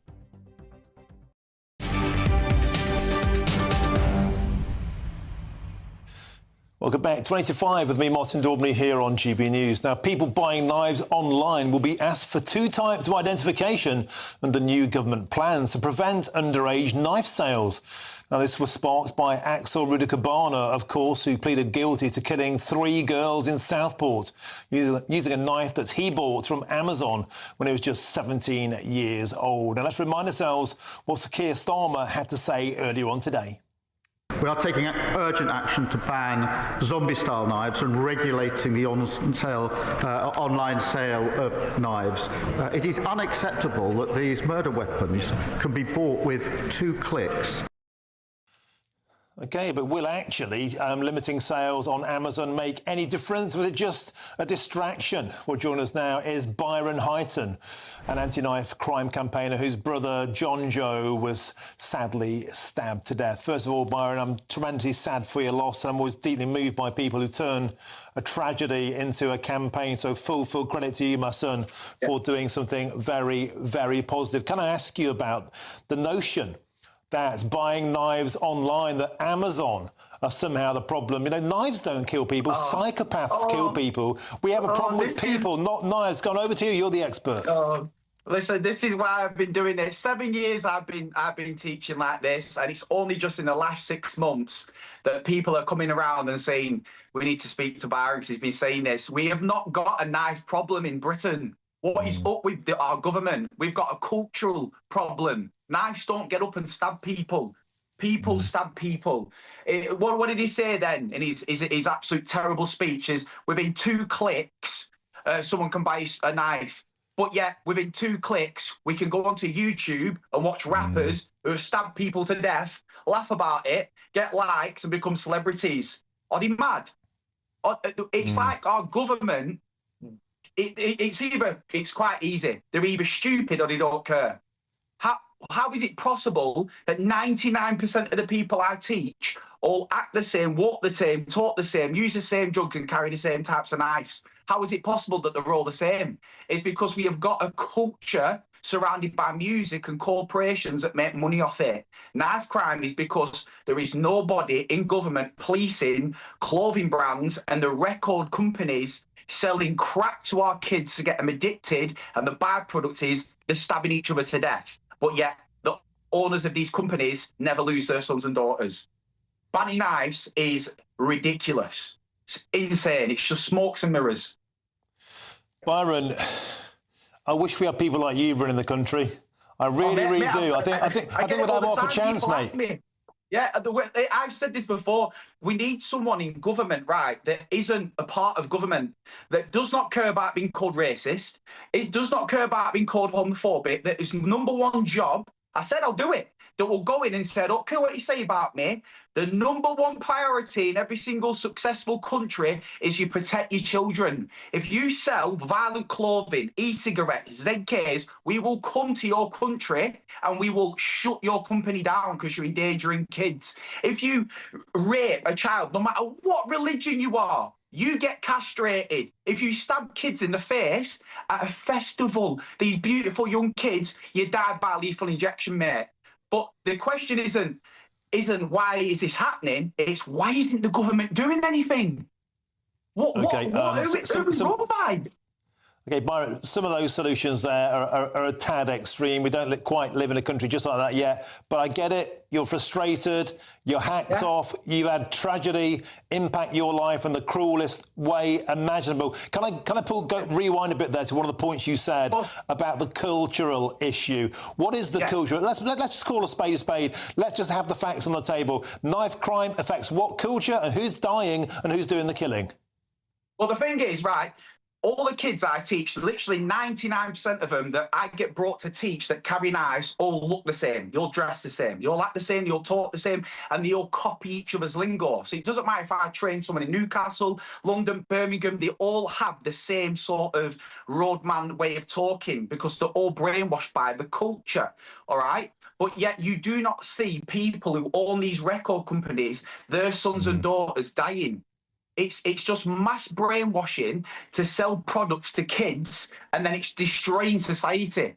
It's absolutely destroying society. This is the issue, and this all comes from. You can't blame the rappers because some people blame the rappers, but they're just rapping about the circumstances. The problem, the people to blame are the people who are giving these people these platforms. And I don't know if you know this, but it's now like becoming a new sort of trend that even if you play a part in someone getting shot, stabbed, selling heroin or crack, or even harming a woman, if you spit bars in a prison, record it, and you get enough likes, you come out of prison and you become famous. We are totally living in a society where we reward the wrong things.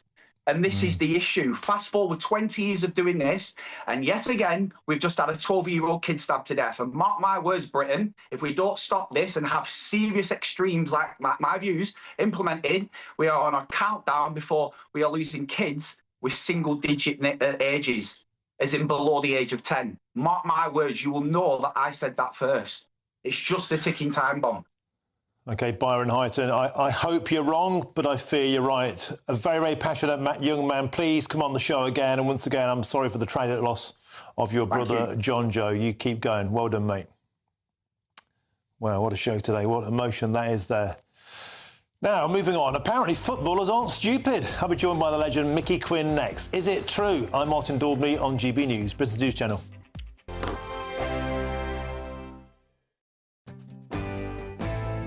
I'm Andrew Pearce. This is GB News, the People's Channel, Britain's News Channel.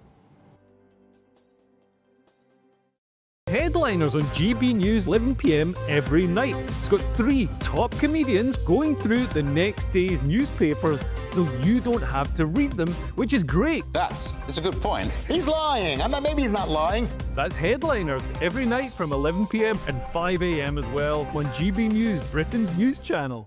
Headliners. Tomorrow's papers tonight, every night from 11 p.m. We've got the Daily Mail now with the latest in the court case over whether a man is a woman or a man. It's a tough question. And J.K. Rowling has given her opinion. I think I can guess what it is, Cressida. Explosive twist in Australia's What is a Woman trans battle as Harry Potter author J.K. Rowling gets involved. So this is the court case Giggle versus Tickle. Tickle was a... He's Mr. Men. That's right. It's a Mr. Men trans battle. Kind of is a Mr. Man. It was a women's group, wasn't it? Tickle, Giggles... Oh, I get it wrong. Giggles for Girls. And Roxy Tickle, who is a trans woman, wanted to join this group and wasn't allowed, was banned for being a biological male, and then sued and amazingly got $10,000 for this, which is already extraordinary to me. Yeah. But it's now doubling down and is going to file a cross appeal seeking to upgrade the judgment. Yeah. So Roxy has come back for another bite of the cherry. And I've had a look at this Roxanne Tickle, the trans woman. Is she pretty? No, not one of the pretty ones. Not a Blair White. Just looks like, to be honest, it looks like you could be sued for $10,000. Looks like one of us. Yeah. To be honest, no. Like I mean, I'll happily. For yourself. No, I think it's an absolute. It's a farce, and it's making a mockery of not just.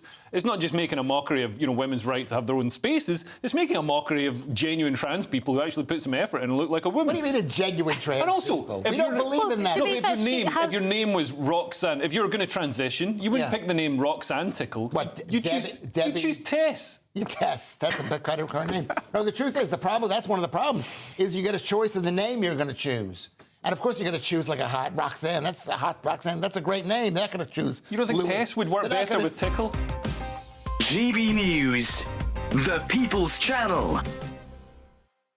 We're proud to be GB News, the People's Channel. And as you know, we always love to hear your views. Now, there's a new way of getting in touch with us at gbnews.com/your-say. By commenting, you can be part of a live conversation and join our GB News community. You can even talk to me, Bev Turner, or any of the members of the GB News family. Hello there, I'm Eamon Holmes. Thank you for joining us on GB News, Britain's news channel.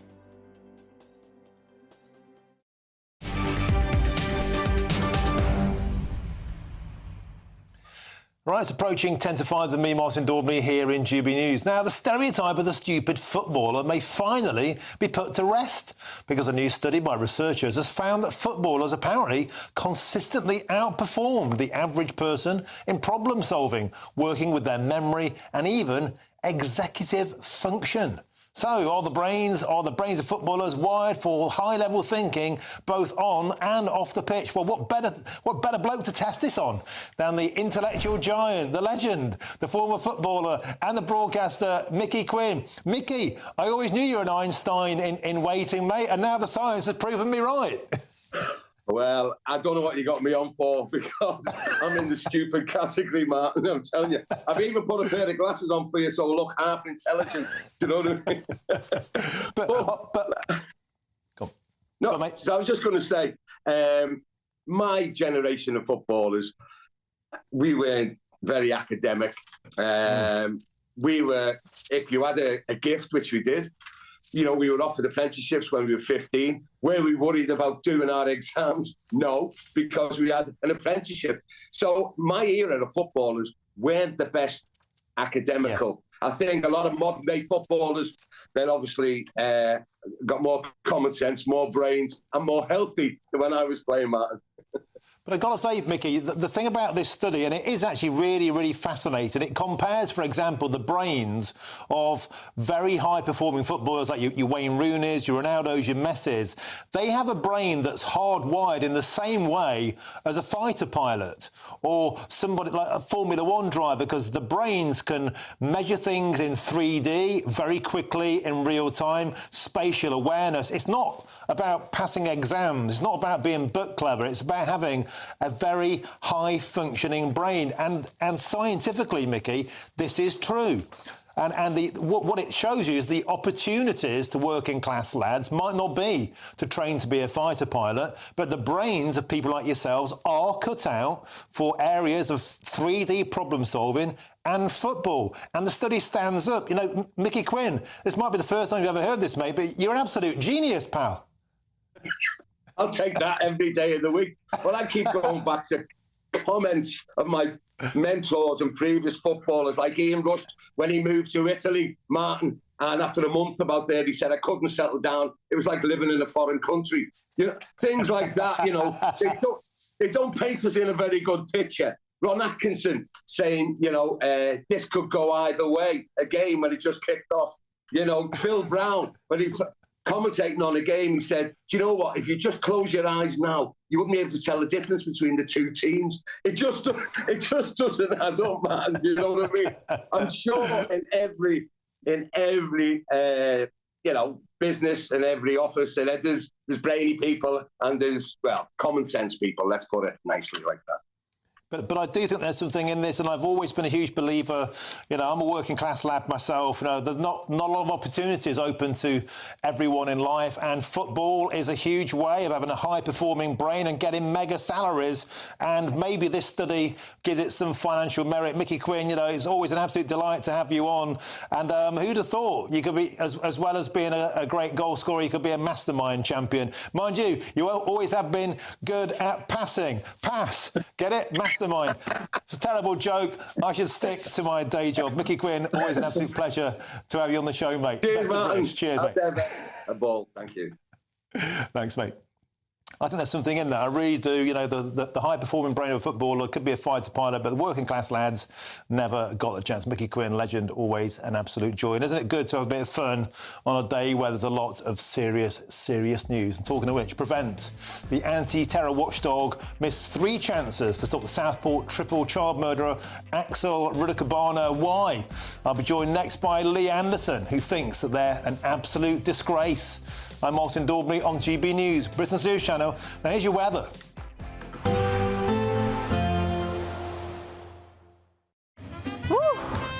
A chilly start will give way to a lovely, warm afternoon. Boxed heat pumps, sponsors of weather on GB News. Yes, it's time for your latest weather updates from the Met Office. Here on GB News, relatively calm tonight with a touch of frost and a few fog patches. A wet and windy spell tomorrow, and then Storm Eowyn arrives on Friday. Right now, though, kind of the calm before the storm. Not many isobars on the charts. The winds are pretty light, which is why we are going to see some mist and fog forming. Quite murky and dank and drizzly over parts of East Anglia and the southeast, but that rain and drizzle clears away. A few showers around the coast of West Wales, western Scotland, but many areas dry. Frost over northeastern England and eastern Scotland. In fact, many places temperatures are going to get pretty close to freezing, even in towns and cities, only 2 or 3 degrees. So a chilly night, colder night than last night, certainly across the south. Then here comes the spell of wet weather swinging into Northern Ireland. That'll eventually spread across most areas tomorrow. But before it arrives, still pretty calm to begin with across Scotland. There will be that frost and a few fog patches, but the breeze picking up on the west coast. There's the rain for Northern Ireland for the morning rush hour. Pretty soggy scene here to start the day, and that rain will be pushing into West Wales, southwest England as well. Then the winds pick up across Wales and southwest England, increasing through the day along the south coast of England. So we have a Met Office yellow warning for those gusty winds. The rain pretty unpleasant as it swings through. We haven't seen this kind of weather for a few days. Wet and windy spell spreading across all areas. Some snow mixed in over the hills of northern England and Scotland also. So a spell of wet and windy weather tomorrow. It does mean it'll turn a bit milder across the south. 8, 9, maybe 10 Celsius. Further north, another pretty chilly one, 5 or 6 Celsius. And then here comes Storm Eowyn. This is Thursday night and into Friday, crossing Northern Ireland into Scotland. Very gusty winds. We have an amber warning in place for Northern Ireland, central, southern Scotland, northern England and North Wales. Damaging gusts are possible. Check out the warnings for yourself on the Met Office website and app. A nice bright morning will generate a lovely warm day, right through to the evening. Boxed Solar, sponsors of weather on GB News. The latest GB News travel. Good evening, I'm Johnny Ranner. Big problems in North Yorkshire this evening. To the southwest of Moulton, the A64 remains shut from the Barton Hill crossroads, and the Old Moulton roundabout investigation work continues following a serious accident. And in West Yorkshire, a few miles south of Halifax, the A629 is closed southbound at Siddle at the scene of a collision. Meanwhile, on the M6 in the West Midlands, one lane's closed northbound from junction 5 to 6 towards Spaghetti Junction towards Birmingham. That's where a lorry's broken down. In Staffordshire, north of Stoke-on-Trent, the A50, the Waterloo Road, closed for a second day through Burslem after a fire broke out at a building. Trains remain suspended between Ely and Cambridge due to an ongoing investigation, and Gatwick Express still can't run due to signalling problems, cancellations on Southern and Thameslink services north of the airport. And that's the latest. You can stay up to date throughout the day by visiting our website, gbnews.com. There's just 2 weeks left to grab your chance to win our biggest cash prize so far. £50,000 in tax-free cash. How would you react if you won? Oh my God. That's a big surprise. Amazing. Just the best feeling ever. I'm in shock. That is absolutely fantastic. Thank you. For another chance to win, text cash to 63232. One entry costs £2 plus one standard network rate message. Or text bonus to 63232. 5 entries cost £5 plus one standard network rate message. Go to gbnews.com/win. Entries start from just £2. You can call 0903 681 3232. Calls cost £2 plus your network access charge. Or post your name and number to GB10 PO Box 8690 Derby DE1 9TT. UK only. Entrance must be 18 or over. Lines close at 6 p.m. on the 31st of January. Please check the closing time if listening or watching on demand. Good luck. It's Patrick Christie's Tonight, and here we do things differently. It's explaining the absolute madness of this, doesn't it? It's explosive. I mean, this is very good. It's lively. 850. Your government sat there, Sean, and it did nothing. It's controversial. And the Middle East has been in turmoil since before I was born. It's everything you need to kickstart your evening. Everyone's had their Weetabix tonight. I love to see it. That's Patrick Christie's Tonight, weeknights from 9 p.m. Only on GB News, the People's Channel, Britain's news channel. Mornings don't have to be tiresome, especially if you have the right company. Wake up to news as it happens, opinion and debate, and of course, a little bit of entertainment too. Because when the kettle's on, we're on. That's Breakfast on GB News, a show worth waking up for. Every morning from 6 a.m. Only on the People's Channel, Britain's news channel. We'll spread the news, you spread the word.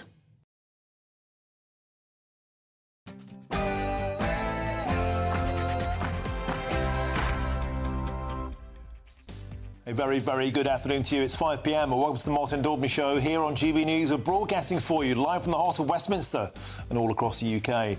Tomorrow, Southport's triple child murderer Axel Rudakabana will be jailed, but huge questions remain. What did Sir Keir Starmer know? Why did the police and Angela Rayner insist it wasn't terrorism when later details clearly intimated that it was? Did all of this exacerbate the riots? Was this, as Nigel Farage claims, the biggest cover-up in British political history? And Prevent, the anti-terror watchdog, missed 3 chances to stop Southport triple killer Axel Rudakabana. Why are they so obsessed with the phantom far right? They're endangering the British public. I'll be joined in the studio by Lee Anderson, who thinks Prevent is an absolute disgrace. First, it was pensioners. Next, it was farmers. And now, grieving army families are facing a Labour Party tax raid. This means, for the first time, army death-in-service payments will be subject to a tax raid for partners and for children. I'll be joined by a veteran who, once again, is on the warpath.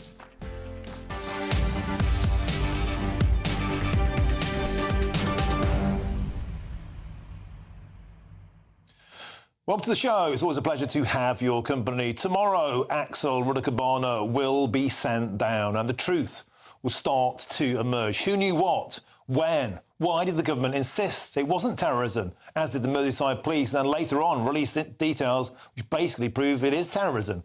Who has ricin in their house? Who downloads jihadi terror manuals but a terrorist? Are we getting lost in the weeds of this argument? Prevent 3 times 3 times, not 1, not 2, 3 times. They had the chance to intercept this evil killer before he took the innocent lives of 3 beautiful girls. That didn't happen. Lee Anderson has just arrived in the studio. We'll be discussing what next for Prevent. Should they be thrown into the bin of history? But first, here's your headlines, and here's Sophia Wensler.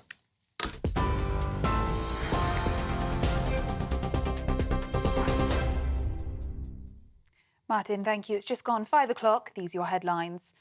Donald Trump has threatened Russian President Vladimir Putin to end the war in Ukraine. The US president said Russia will face high levels of taxes, tariffs and sanctions if President Vladimir Putin does not end the war. Posting on his Truth Social, Trump expressed his love for the Russian people and his good relationship with Putin, and then issued a direct warning to stop this ridiculous war. He continued, "It's time to make a deal. No more lives should be lost."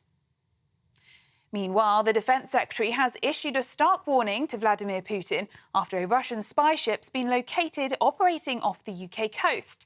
Speaking in the Commons, John Healey warned the Russian president, "We see you and we know what you're doing." The ship's believed to be used for gathering intelligence and mapping the UK's critical underwater infrastructure. It entered UK waters on Monday, prompting the Royal Navy to deploy HMS Somerset and HMS Tyne to track it.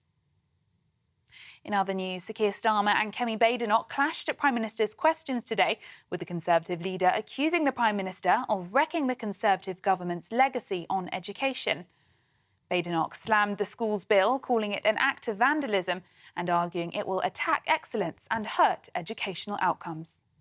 Teachers and parents will be horrified at just how bad this bill is. Even his own MPs may not realise it, but the bill will cut teachers' pay. It cuts pay for 20,000 teachers. It is an attack on excellence. It is an attack on higher standards. It is an attack on aspiration. This bill is the worst of socialism, Mr. Speaker. However, Starmer defended the bill. He claims it will provide vital protections for children, including new measures to safeguard school attendance. We had a young child killed who was taken out of a school by an abuser. This bill closes that gap. That is urgently needed. We have children who have not gone back to school since COVID. This bill closes that gap. Now, West Midlands Police have named the 12-year-old who died after being stabbed in Birmingham as Leo Ross. Leo, described as funny and sweet, was found with serious injuries and died in hospital. A 14-year-old boy has been arrested in connection with the fatal stabbing. West Midlands Police have now revealed the 14-year-old is also being held in connection with an assault on an 80-year-old woman in the same area. To Germany now, where an Afghan national has been arrested after a 2-year-old boy and a 41-year-old man were stabbed to death. 2 others were also injured in the knife attack in a park in the southern German state of Bavaria.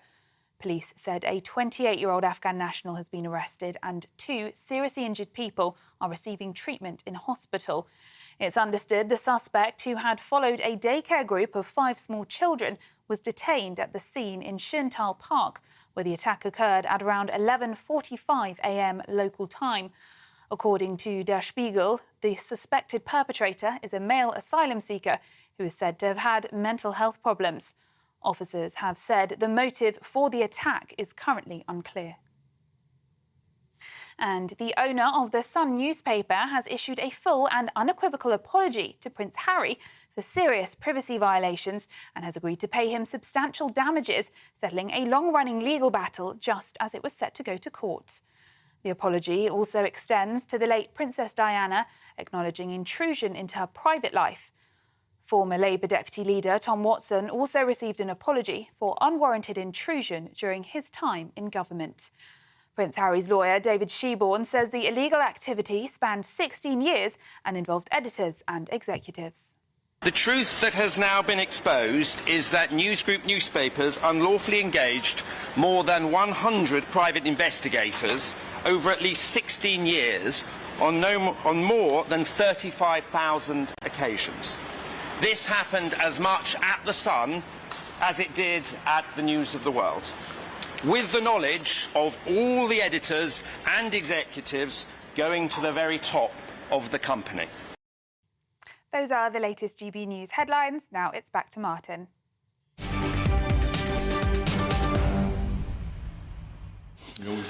OK, it's time now to get to the truth. Now, the police were apparently gagged from releasing vital information about triple child murderer Axel Rudiker-Barner in the wake of the Southport murders.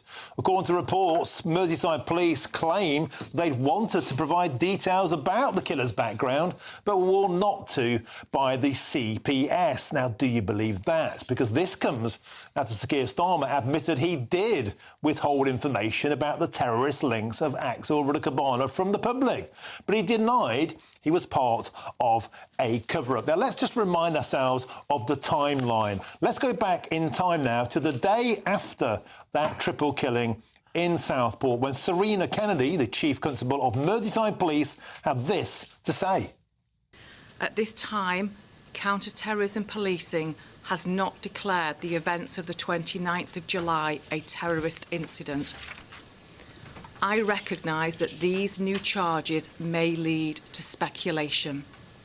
The matter for which Axel Rudiker-Barner has been charged under the Terrorism Act does not require motive to be established. So it definitely wasn't terrorism then, and please don't mention it is.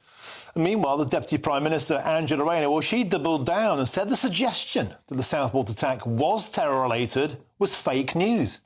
Not to stoke up what conspiracy theories or what you think might have happened or lean it into what you think. Actually, there's a responsibility to say the police are doing a difficult job. Local authorities, all of the services that are on the ground, we want to establish facts as soon as possible. And we have a responsibility to hold the community together and say, let's get the facts and then let's look at what the actual solutions are. So it might have looked like a terrorist attack. It might have had all the hallmarks of a terrorist attack, but it definitely wasn't a terrorist attack, according to the police. And if you said it was a terrorist attack by then Angela Rayner, the Deputy Prime Minister, she's called you a conspiracy theorist. She said it was fake news, but it got worse because the riots that followed the Southport attacks, well, they were slammed by Sir Keir Starmer as far right. This was a meeting to pull together our response. A response both to the immediate challenge, which is clearly driven by far-right hatred. So there we go. Let's not even ascertain or even guess about the political leanings or motives of the killer. But if you object, you're far right. Of course you are. Yesterday, we heard from the Labour MP Mike Tapp for Dover in the House of Commons as he called the Southport attacker, wait for it, a terrorist. It's important to note that this attacker is a terrorist. He's been charged under the Terrorism Act and the Biological Weapons Act. The man... Well, if you're confused, it gets even more confusing because in answering the same question yesterday, the Home Secretary, Yvette Cooper, accepted that Axel Rudiker-Barner ought to be treated as, you've guessed it, a terrorist. Because this man has been charged under the Terrorism Act and has pleaded guilty to a terrorist offence, I can confirm he will be treated as a terrorist offender in prison as well. So I hope that's clarified things for you. He wasn't definitely a terrorist in the early days. If you said so, you were far right, and you're a conspiracy theorist, and it was fake news. And then the Home Secretary admitted, actually, he is a terrorist. Are you confused? I am. Let's try and make some sense of it. And to help us, here's the GB News political editor, Chris Hope, and I'm also joined by the Reform UK MP for Ashfield, that man Lee Anderson, and the former Minister of State for Europe, Dennis McShane. Gentlemen, welcome to the show. Chopper, let's start with you. Let's try and make some sense of this, because it seems to me we've been told one thing all along. We were told by Sir Keir Starmer we have to give this creature a fair trial. Of course, that's the basis of the British law system, except information was released later on about Ricin, about the jihadi manual. That's contempt of court. If I'd have said that, if you'd have said that, if Lee had said that, if Dennis had said that, we'd have been guilty of contempt of court. The Prime Minister is allowed to say it. He also was allowed to say more earlier on. He chose not to. The big question is, did that exacerbate the situation? Did it flare things up? And now the plot thickens. You've got an extra line for us. The Conservatives also knew. Yeah, some top Tories like Robert Jenrick are saying there's a cover-up. But it turns out that James Cleverly, who at the time was Shadow Home Secretary, was briefed at the same time as the ricin was discovered and the Al-Qaeda manual in August and October last year. So claims of cover-up are quite difficult because I don't think that information was passed, by the way, from the James Cleverly to Robert Jenrick, now the Shadow Justice Secretary, or Chris Philp, the Shadow Home Secretary, or Kevin Badenoch, the Tory leader. The Tory party was in some disarray at the time, going through 6 people wanted to be the leader, and of course they selected Kevin Badenoch at the end of October. So it was a bit, let's give them the benefit of the doubt. It was confusing, but it goes to the heart of this, is why we couldn't hear earlier about this suspicion of terror. We had to wait until October, the charging point, until that could be discussed. The ricin was found out, ministers were told, the Tories were told in August, again with the AQ manual, that's in October. Why not say it earlier? Because this idea that there was nothing to do with terror, being so firm about it, just fueled the misinformation about this case. And isn't that the point? Let's start with you, Lee Anderson. A lot of people feel if we'd have been told more at the start, we might have had more calm. And was it the wrong call to come straight out and say everybody was far right, who objected, while not giving us any information about this individual, and into that we had absolute chaos? Do you think, looking back, Keir Starmer and the Labour government will think they made a bit of a dog's dinner of this? Well, we knew at the time, Martin, most people out there in the real world sort of suspected this. They were pointing fingers, they were saying things about it could be terror-related. The only people that were saying it wasn't was, politicians in that place over there and the local police. And Nigel Farage actually was very quick to call this out, to say we need answers straight away. We didn't get the answers. And then, unfortunately, just a short while after, we had the riots, we had the horrible scenes up in the northwest there. And this could have been nipped in the bud straight away. But Farage didn't say what the problem was. He's blamed for that. They called the Farage riots. He didn't say what he meant. He said, we told the whole truth. Well, we weren't told the whole truth, Chopper, you know that. And this nonsense about you can't talk about things, you can't talk about the incident in depth. Joe Cox, we had that incident, we had PC Palmer and the Westminster car attacks over the past few years. These were all incidents where they were stated as being terror-related incidents within 24 hours, and that didn't influence the trial in any way. I think there are a bunch of hypocrites over there, and the public, the great British public, Martin, deserve to know the truth, and there has been a cover-up, and they should hang their heads in shame. Dennis McShane, there has been a cover-up. They should hang their heads in shame. There's going to be an inquiry that will produce something. It won't help the families of the victims. We should think a little bit about them, nor will it help get anybody who's now serving in prison because they followed the inflammatory calls to riot, to throw bricks at the police. Who called for that? Who called for riots? I don't remember they're calling for telling where to assemble on Telegram, where there are hostels with asylum seekers in it. People terrified as the mob crowded, the cops, some of them went into hospital. When are we going to remember them? Now, I just want to say, like Christopher, he's a much more distinguished journalist, but I started my life as a journalist. I covered, for example, the Birmingham bombing, the pub bombing of 1974. It was kind of obvious, but we were not allowed to say it was an IRA or a terrorist attack at the time because those are the rules. You may not like the rules, we all knew, but you're just as a journalist not allowed to go out. They're looking again, Dennis, at the contempt of court now. They are looking again at what they can and can't. Because I think into that void of information, Martin, you do have this misinformation put into it. So contempt of court would be to say there was ricin found at the scene. No, let me finish. And there was a jihadi manual found at the scene, which there was. Keir Starmer put that information out. Was that contempt of court? No, it wasn't. Keir Starmer was very quick to condemn the Finsbury Park mosque attack as far right at the time while it was an active trial. Was that contempt of court? What I'm saying, Dennis McShane, is you can't have one rule for one rule for the t'other, without people saying this is double standards. Am I responsible for Keir Starmer? No. He's a very distinguished and experienced lawyer. I assume he weighs his words in issues like that because any politician, a politician got me into terrible trouble once on BBC One saying something about me. Never mind what that's about. But, what then happened was it's the the horrible murders. There's the Soho nail bomb murder. I met him. I mean, he's an ugly piece of work. There's Daubney. There's the bus bombings in London in 2005. I mean, we're living in desperately troubled times. But this is the first time, after an attack, where there was a deliberate attempt to get people to assemble, to attack frightened asylum seekers. You can have an argument whether they should be in the country or not, but they're frightened people. We've had that conversation just a minute ago. My point is this, could that have been made to calm down if more information had been put out there? We'll never know the question. Let me just chip in here. I mean, it would have been quite easy for somebody in authority to say, this is terror-related, but the perpetrator is not an asylum seeker, is a British citizen. They could have said that straight away. That certainly would have been the thing that calmed it down, because the buzz on social media... why didn't they do that? Why didn't they do it? The people who are putting the buzz out... They're saying he's an asylum seeker. Why would they say that? This could have been stopped straight away. No, I would have been delighted, and then hopefully, I don't want to get too closer to Nigel's problems. He's in Washington now. Leave him be there. When he suddenly intervenes in the middle of a terrorist attack immediately afterwards, or an attack, and starts saying they're not telling us everything.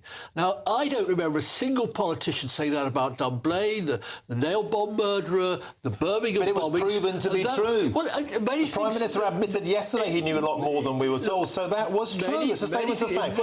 Anderson, I need to bring you in, because one thing you've been talking a lot about is prevent. 3 times they missed this individual. 3 times somebody decided this guy wasn't worthy of a terrorist investigation. He'd taken a knife into a school. He'd been expelled from a school. He went back with a hockey stick into the school. He was picked up multiple times. They never, ever got him on any sort of list. What kind of morons are running that place? I think morons is quite kind, Martin. I mean, the same Prevent where the killer of Sir John Amos, he was referred to Prevent as well.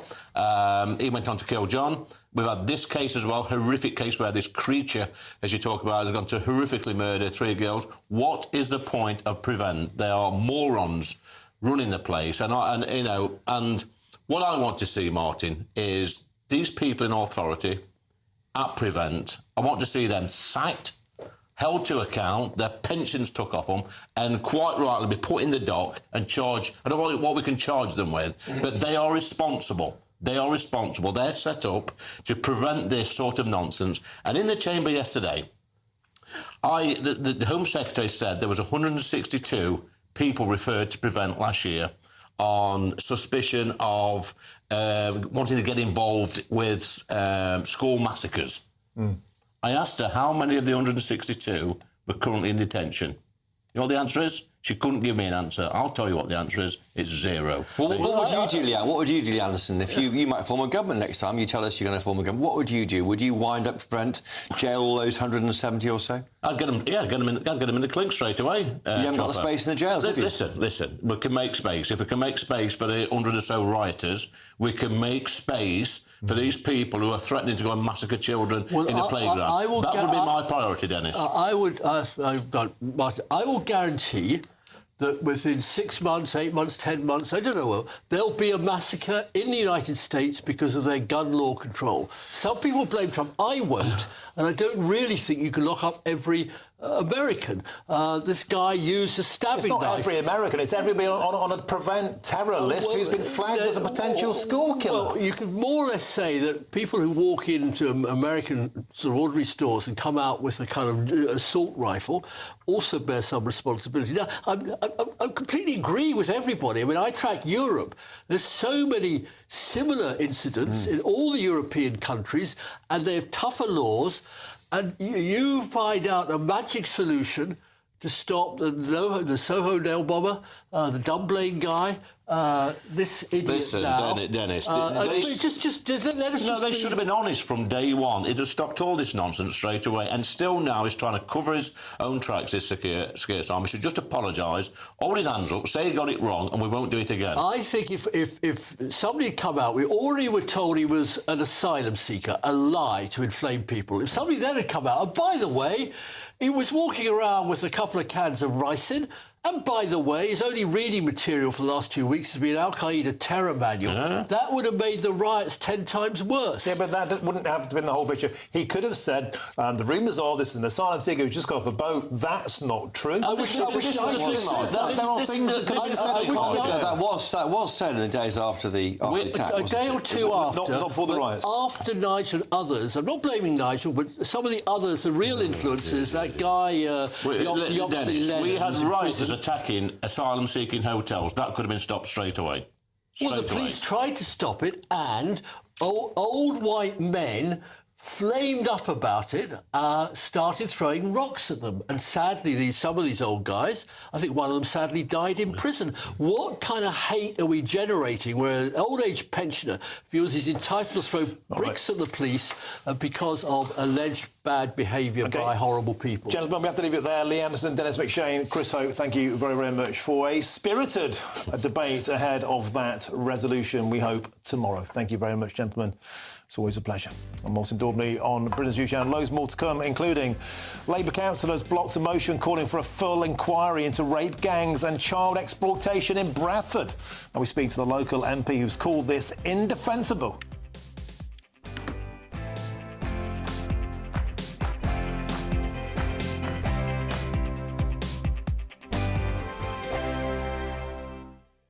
Good Afternoon Britain isn't just about us. The wonderful thing about this programme is it's about everyone watching. It's an interactive programme. Well, there absolutely is something to see here, and we're going to be talking about it more. Whether it's breaking royal news, Will, please bring us up to date, or indeed a particularly punchy speech in the House of Commons. Very, very curious. We bring it to you live, and then we bring you live reaction as well. That's Good Afternoon Britain, weekdays from midday. Only on GB News, the People's Channel, Britain's news channel.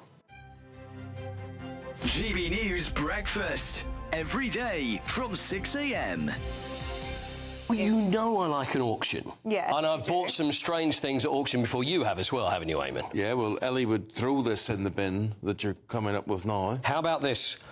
Admiral Lord Nelson's hair. Nice. Cut. I mean, is this a bit spooky? Cut as he lay dying during the Battle of Trafalgar, so someone's gone, oh, we'll just have a little bit of that there.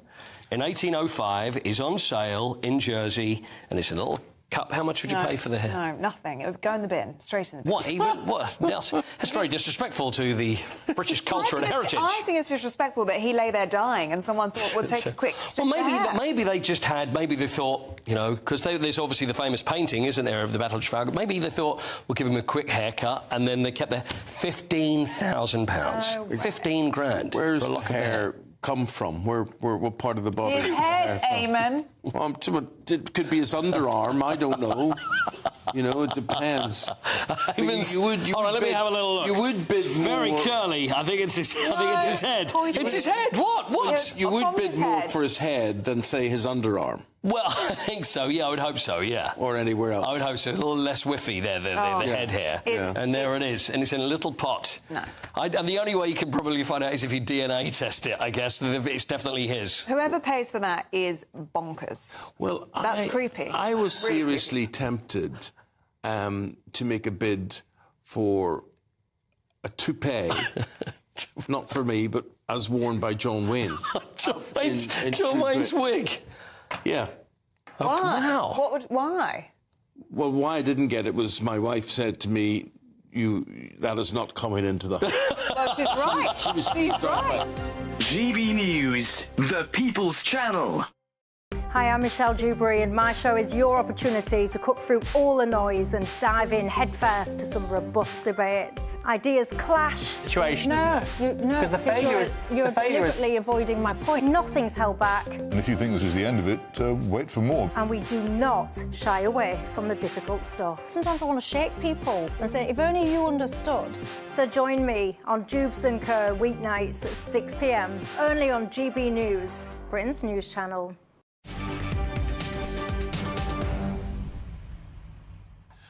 Welcome back. It's 5:26 with me, Martin Daubney, here on GB News. Now, a motion calling for a full independent national inquiry into rape gangs and child sexual exploitation in Keighley and the wider Bradford district has been blocked by Labour councillors. Astonishing. It was brought forward by the Conservative group on Bradford Council, aiming to get across party support to shed light on decades of abuse and bring justice to survivors. Well, here with me in the studio is the MP, the local MP for Keighley and Ilkley, one of the areas which makes up the Bradford district. Of course, that man is Robbie Moore. Robbie, first of all, I want to shake your hand because I know you're keeping up the pressure on all of this. Why do they not want an inquiry? We've heard so much about what's been potentially going on in Bradford. The area has long been red flagged. Why? What are they afraid of?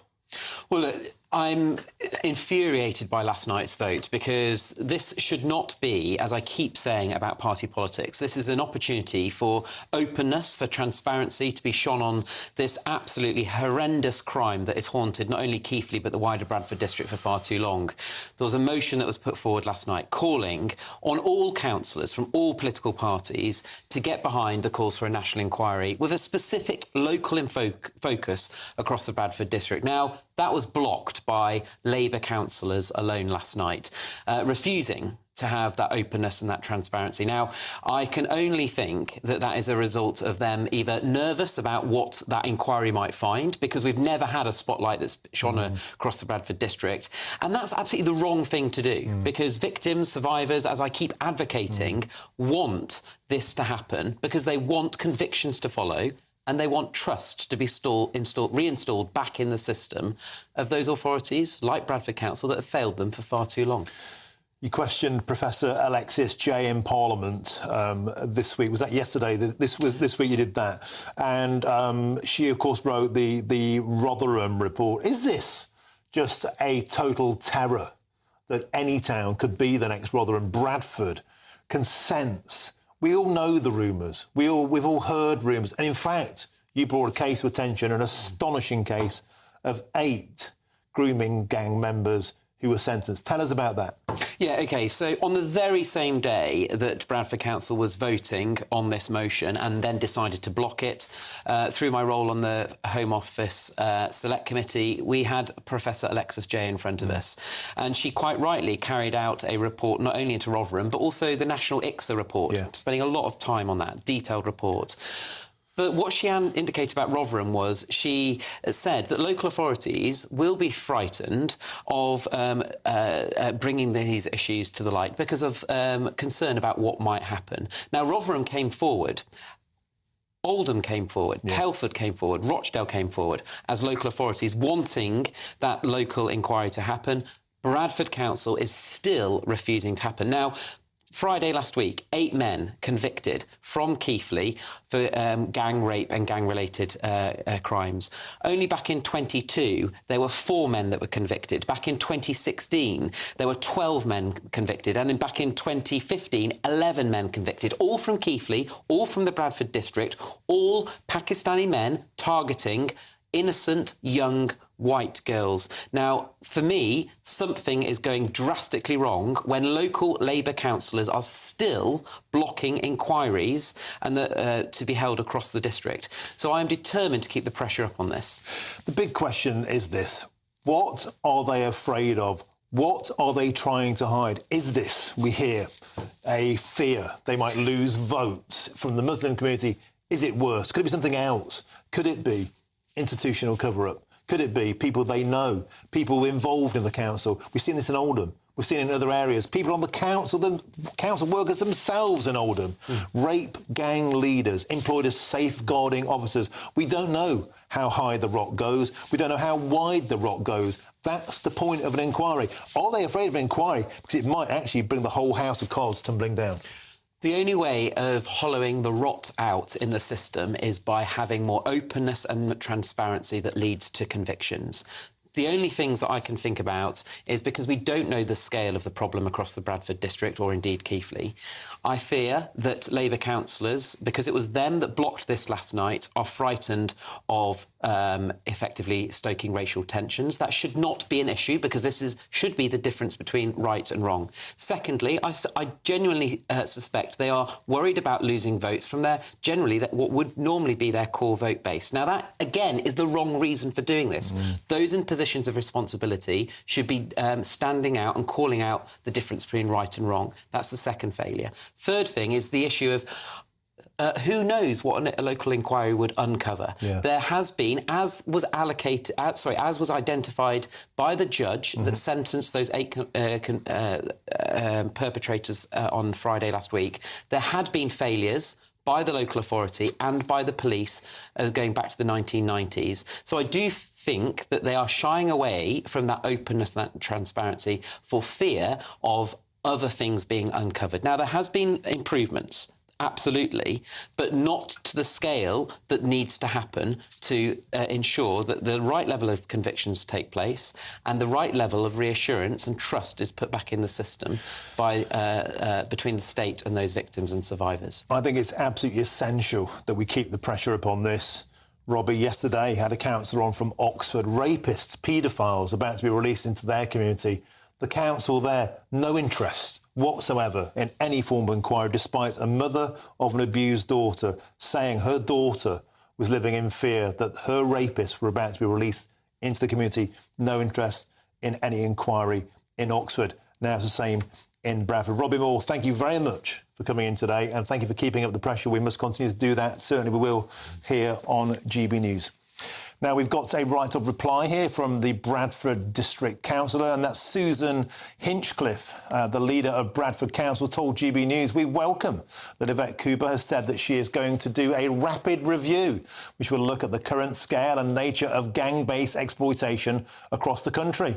The Home Secretary is welcome to come and visit and see the work agencies do in Bradford to keep children safe at any time. We remain focused on prosecuting historic crimes, as well as protecting children in the here and now." A statement which drew the shake of a head there from Robbie Moore. But we have to move on. Thank you, Robbie. Now, lots more stuff to come to now, 6 o'clock, including have Labour let down our veterans. But first, here's your headlines with Sophia Wensler.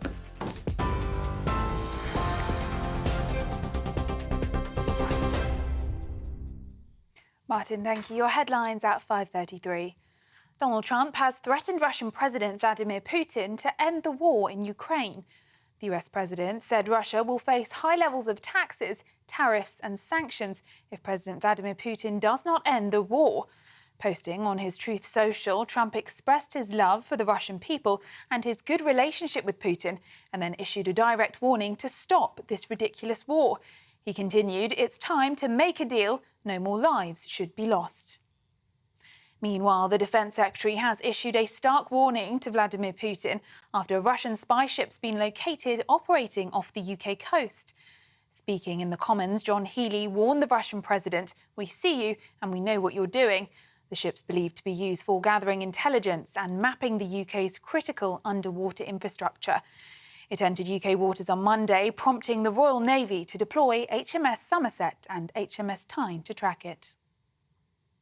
In other news, West Midlands Police have named the 12-year-old boy who died after being stabbed in Birmingham as Leo Ross. Leo, described as funny and sweet, was found with serious injuries and died in hospital. A 14-year-old boy has been arrested in connection with the fatal stabbing. West Midlands Police have now revealed the 14-year-old is also being held in connection with an assault on an 8-year-old woman in the same area. The Afghan suspect in the German knife attack that left 2 dead this morning was not motivated by radical Islam, according to the country's interior minister. It's after a 2-year-old boy and a 41-year-old man were stabbed to death in Aschaffenburg. 2 others were also injured in the knife attack in a park in the southern German state of Bavaria. Police said a 28-year-old Afghan national has been arrested and 2 seriously injured people are receiving treatment in hospital. It's understood the suspect, who had followed a daycare group of 5 small children, was detained at the scene in the park, where the attack occurred at around 11:45 a.m. local time. According to Der Spiegel, the suspected perpetrator is a male asylum seeker who is said to have had mental health problems. Officers have said the motive for the attack is currently unclear. And a danger to life warning has been issued for parts of the UK ahead of Storm Eowyn as Britain prepares to be lashed by severe gales. Gusts could reach up to 90 miles per hour in coastal areas, bringing the risk of travel disruption, power cuts and flying debris. The northwest will see the strongest winds, but large waves and dangerous conditions are also expected along seafronts nationwide. Heavy rain and snow will also spread east, with up to 25 centimetres of snow possible on high ground. The Met Office says the situation could escalate as the storm rapidly develops tomorrow. Those are the latest GB News headlines. More in half an hour. For the very latest GB News direct to your smartphone, sign up to News Alerts by scanning the QR code or go to gbnews.com/alerts.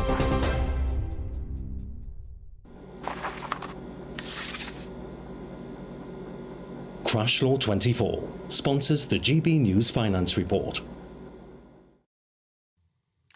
And here's a quick snapshot of today's markets. The pound will buy you $1.2319 and €1.1828. The price of gold is £2,238.46 per ounce. And the FTSE 100's closed the day at 8,545 points. Crash Law 24 sponsors the GB News Finance Report. Yes, it's time for your latest weather updates from the Met Office. Here on GB News, relatively calm tonight with a touch of frost and a few fog patches. A wet and windy spell tomorrow, and then Storm Eowyn arrives on Friday. Right now, though, kind of the calm before the storm. Not many isobars on the charts. The winds are pretty light, which is why we are going to see some mist and fog forming. Quite murky and dank and drizzly over parts of East Anglia and the southeast, but that rain and drizzle clears away. A few showers around the coast of West Wales, western Scotland, but many areas dry. Frost over northeastern England and eastern Scotland. In fact, many places temperatures are going to get pretty close to freezing, even in towns and cities, only 2 or 3 degrees. So a chilly night, colder night than last night, certainly across the south. Then here comes the spell of wet weather swinging into Northern Ireland. That'll eventually spread across most areas tomorrow. But before it arrives, still pretty calm to begin with across Scotland. There will be that frost and a few fog patches, but the breeze picking up on the west coast. There's the rain for Northern Ireland for the morning rush hour. Pretty soggy scene here to start the day, and that rain will be pushing into West Wales, southwest England as well. Then the winds pick up across Wales and southwest England, increasing through the day along the south coast of England. So we have a Met Office yellow warning for those gusty winds. The rain pretty unpleasant as it swings through. We haven't seen this kind of weather for a few days.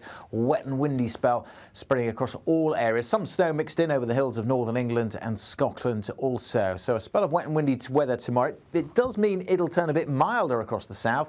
8, 9, maybe 10 Celsius. Further north, another pretty chilly one, 5 or 6 Celsius. And then here comes Storm Eowyn. This is Thursday night and into Friday, crossing Northern Ireland into Scotland. Very gusty winds.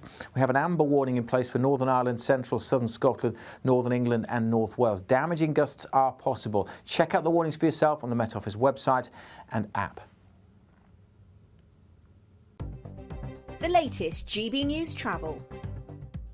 Good evening, I'm Johnny Ratner. Big problems in North Yorkshire to the southwest of Moulton. A serious accident which continues to be investigated close to the A64 between the Old Moulton roundabout and the Barton Hill crossroads. Been ongoing since the early hours of this morning. In West Yorkshire, the A63, so the Selby Road, is closed just south of Micklefield at the scene of an accident at Peckfield Bar. On the M6 on Merseyside, the motorway is down to a single lane northbound at junction 22 at the Newton-le-Willows turn off at the scene of an accident. Long queues back towards the M56 at Lynn. In Nottinghamshire on the M1, the inside lanes blocked off northbound from junction 27 to 28 towards Alfreton. A lorry's broken down. The Surrey stretch of the M25 has the inside lane closed anti-clockwise just before 9 Leatherhead following an accident, and trains can't run from Ely to Cambridge for an ongoing investigation. That's the latest.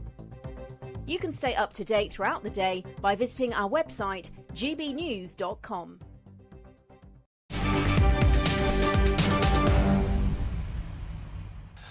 Welcome back. It's 20 to 6 with me, Martin Daubney, here on GB News. Now, Labour MPs have voted to hit grieving families of military personnel with inheritance tax for the first time as part of Rachel Reeves's latest tax grab.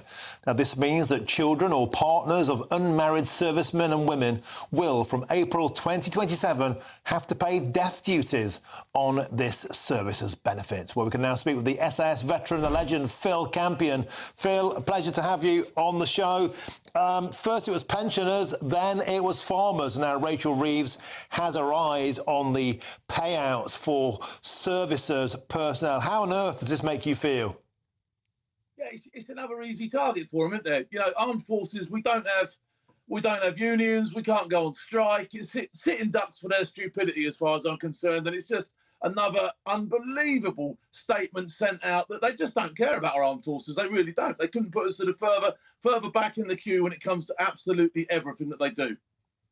And Phil Campion, this is still paid out if a service person dies in active service on a battlefield, as it were. But of course, that isn't often the case. As is pointed out, you can die in an accident. You can die of an illness. People die in other ways. And until now, that payment would still be guaranteed. And that is a part of the job. It's a perk. You don't join the special services or even the army for the pay. Train drivers probably get paid more, right? This is something that's offered. It's a perk to get you in. It's something to help retain you. And what will it do in terms of recruitment? We already can't recruit soldiers. What will this do to it? It's going to damage recruitment again. People looking from the outside in, you know, are going to look at this and say that's just another example of how we don't look after our armed forces. At a time, might I say, where Donald Trump has actually stood up over there and he couldn't be more complimentary about his armed forces. He absolutely, hammer and tongs, puts them at the prime, at the front of everything as one of his most valued audience of people. And we couldn't be more downtrodden as a group of people in the armed forces. It's beggars belief, like you say, for the recruitment. It's not going to do at a time when really we should be preparing for stuff that might be going on this planet because it's not a very nice place. What are we doing? We're just picking it apart at the seams. We've already undermanned, we're already understaffed, recruitment is difficult, and let's just kick them in the face with this as well. That'd be good, wouldn't it? I mean, it's beggars belief to me. Do you think someone somewhere, I don't know, has got a spreadsheet and it's like, OK, here's a load of people that don't vote for the Labour Party. Oh, pensioners, they don't particularly vote for the Labour Party. Farmers, well, they normally vote Conservative. Oh, people who are in the army or the armed forces, they're not particularly Labour voters. So, bang, we put it all into a computer and poof, a little spreadsheet comes out and says, that's the money we're going to take. But Phil Campion, does that just completely undermine the fact? It's not about numbers, it's about values. It's about culture. You're prepared to go and die for your country. Why is that worthy of a tax grab? Yeah, and you know, let's not forget, armed forces can't vote anyway, so they don't get a vote. So there's no, so it makes it more personal than that, doesn't it? Why are you, the people that are quite prepared to go anywhere on this planet and stand up for your values, your culture, and your beliefs, at a drop of a hat, at the drop of someone else's whim? Why would you put them at the back of any queue? You should be promoting them, putting them on a pedestal, and, you know, should the worst happen to anybody within that organisation, they should be looked after above and beyond anybody else. You know, Phil Campion, I had Simon Weston on the show earlier on. I had Matthew Hellier, of course, you know him, former SAS legend. Yeah. And I asked them this question. I'll ask you, you know, what have your service buddies, you know, your veteran mates been saying to you about this today? Because those two gentlemen, they were just saying that the entire community they've been speaking to today have been absolutely appalled by this. Disgusted by it. Now, I did a podcast this week with an organisation called Scotty's Little Soldiers, who look after bereaved children from families, you know, who have gone through the worst times. They've lost someone either in active service or on duty. Don't forget, when you sign that dotted line, you don't just sign it to go to war or for times. You sign it, you're on duty 24/7.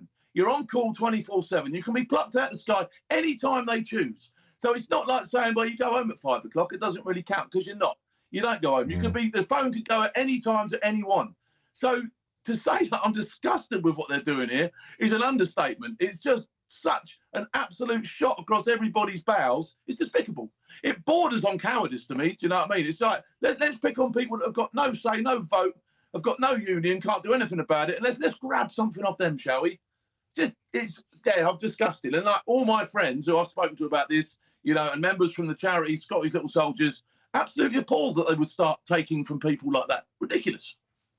OK, thank you very much for your passion and for joining us on today's show. That's the SS veteran, the legend, Phil Campion. Thank you very, very much for joining us today on GB News. And as ever, thank you for your service. Now, a spokesman for the Treasury said this: "We value the immense sacrifice made by our brave armed forces, and that is why existing inheritance tax exemptions will continue to apply, meaning that if a member of the armed forces dies from a wound inflicted, accident occurring or disease contracted on active service, then they will be exempt. But of course, if it's not active service, then the rules change." Now, moving on, if you're in search of some winter sun this year, and who can blame you after all that news? And here is the forecast for some of the top European holiday destinations.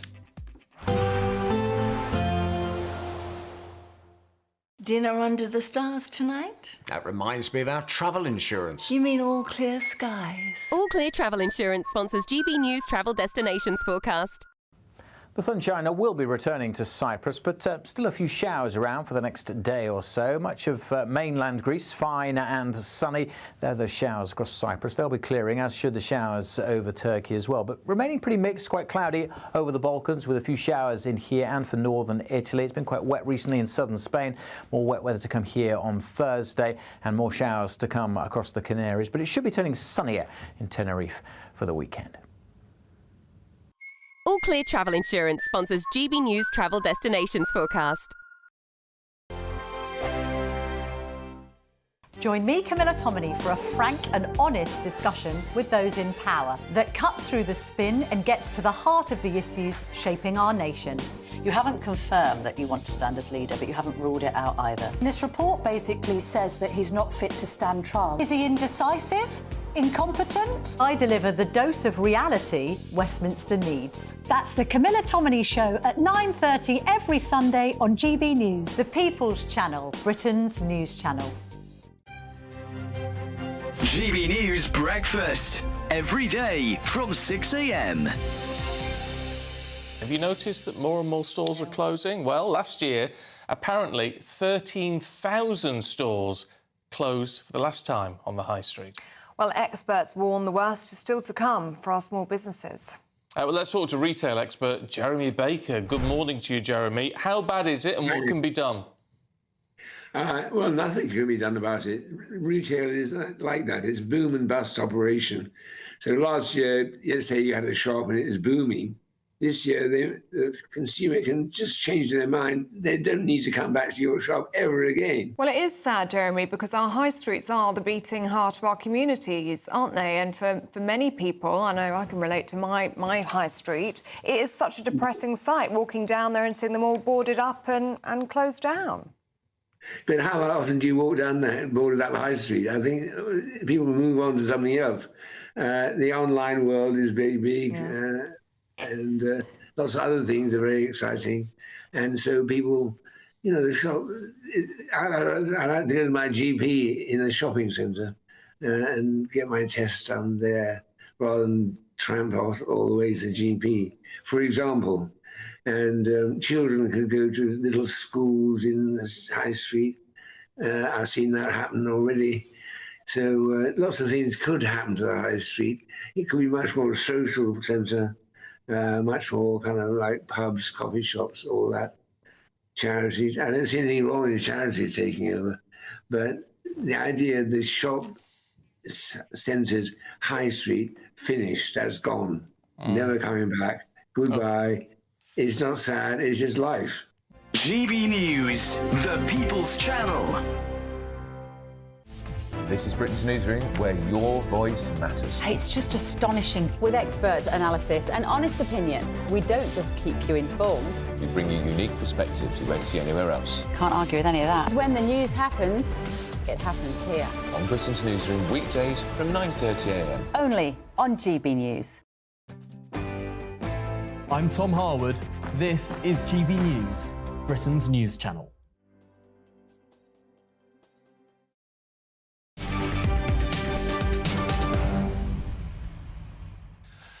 Welcome back now. Donald Trump has ended the work-from-home culture. I'm delighted to say Jacob Rees-Mogg joins me now with his thoughts. So, Jacob, this was something I thought would delight you, an executive order at a stroke of that calligraphy pen, or that magnificent signature of his. No more working from home for federal employees.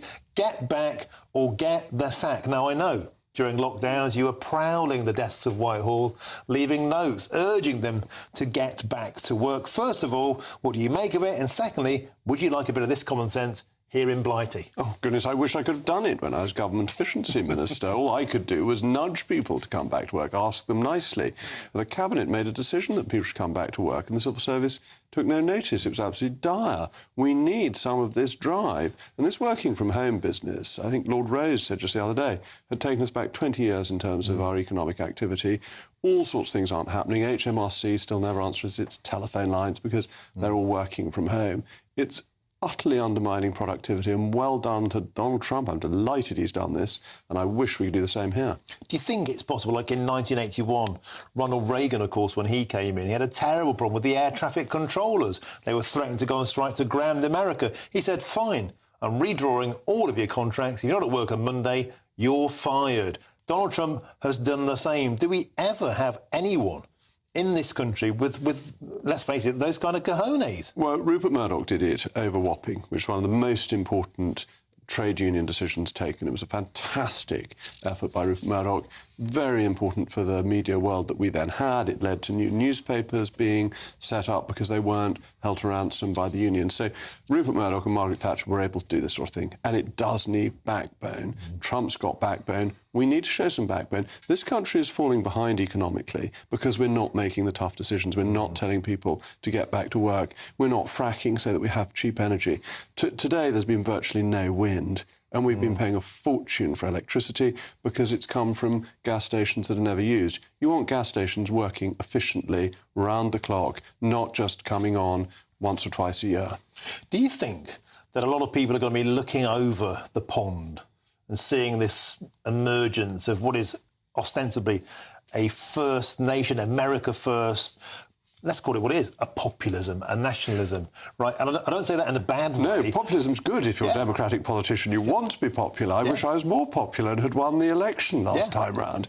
I think it's very exciting for conservatism in its broadest sense, because Trump is showing that Conservatives can get things done, can take a grip on what was the blob, the deep state, as the Americans call it. Is there any chance of that being contagious? I hope this side of the pond. I hope so. I mean, the last Tory government was too wet. It didn't get on with these sorts of things. Part of the problem for us, and part of the reason we lost.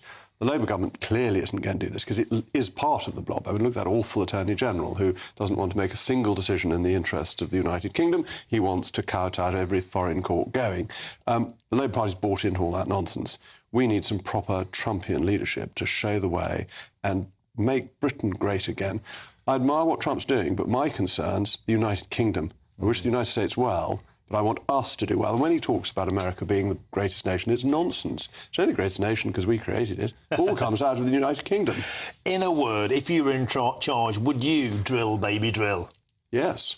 There we go. You get it from there. And you've got a word from a politician, which is very rare. You answered the question in a single word. Jacob Rees-Mogg, always an absolute pleasure to have you on the show. Thank you very, very much. Now, that's all from me. In fact, not, because I'm back covering for Nigel Farage 7 till 8. Up next is Jubes & Co., the fiercest debate show in town. First, though, here is your weather. Have a fantastic evening, and I'll see you at 7.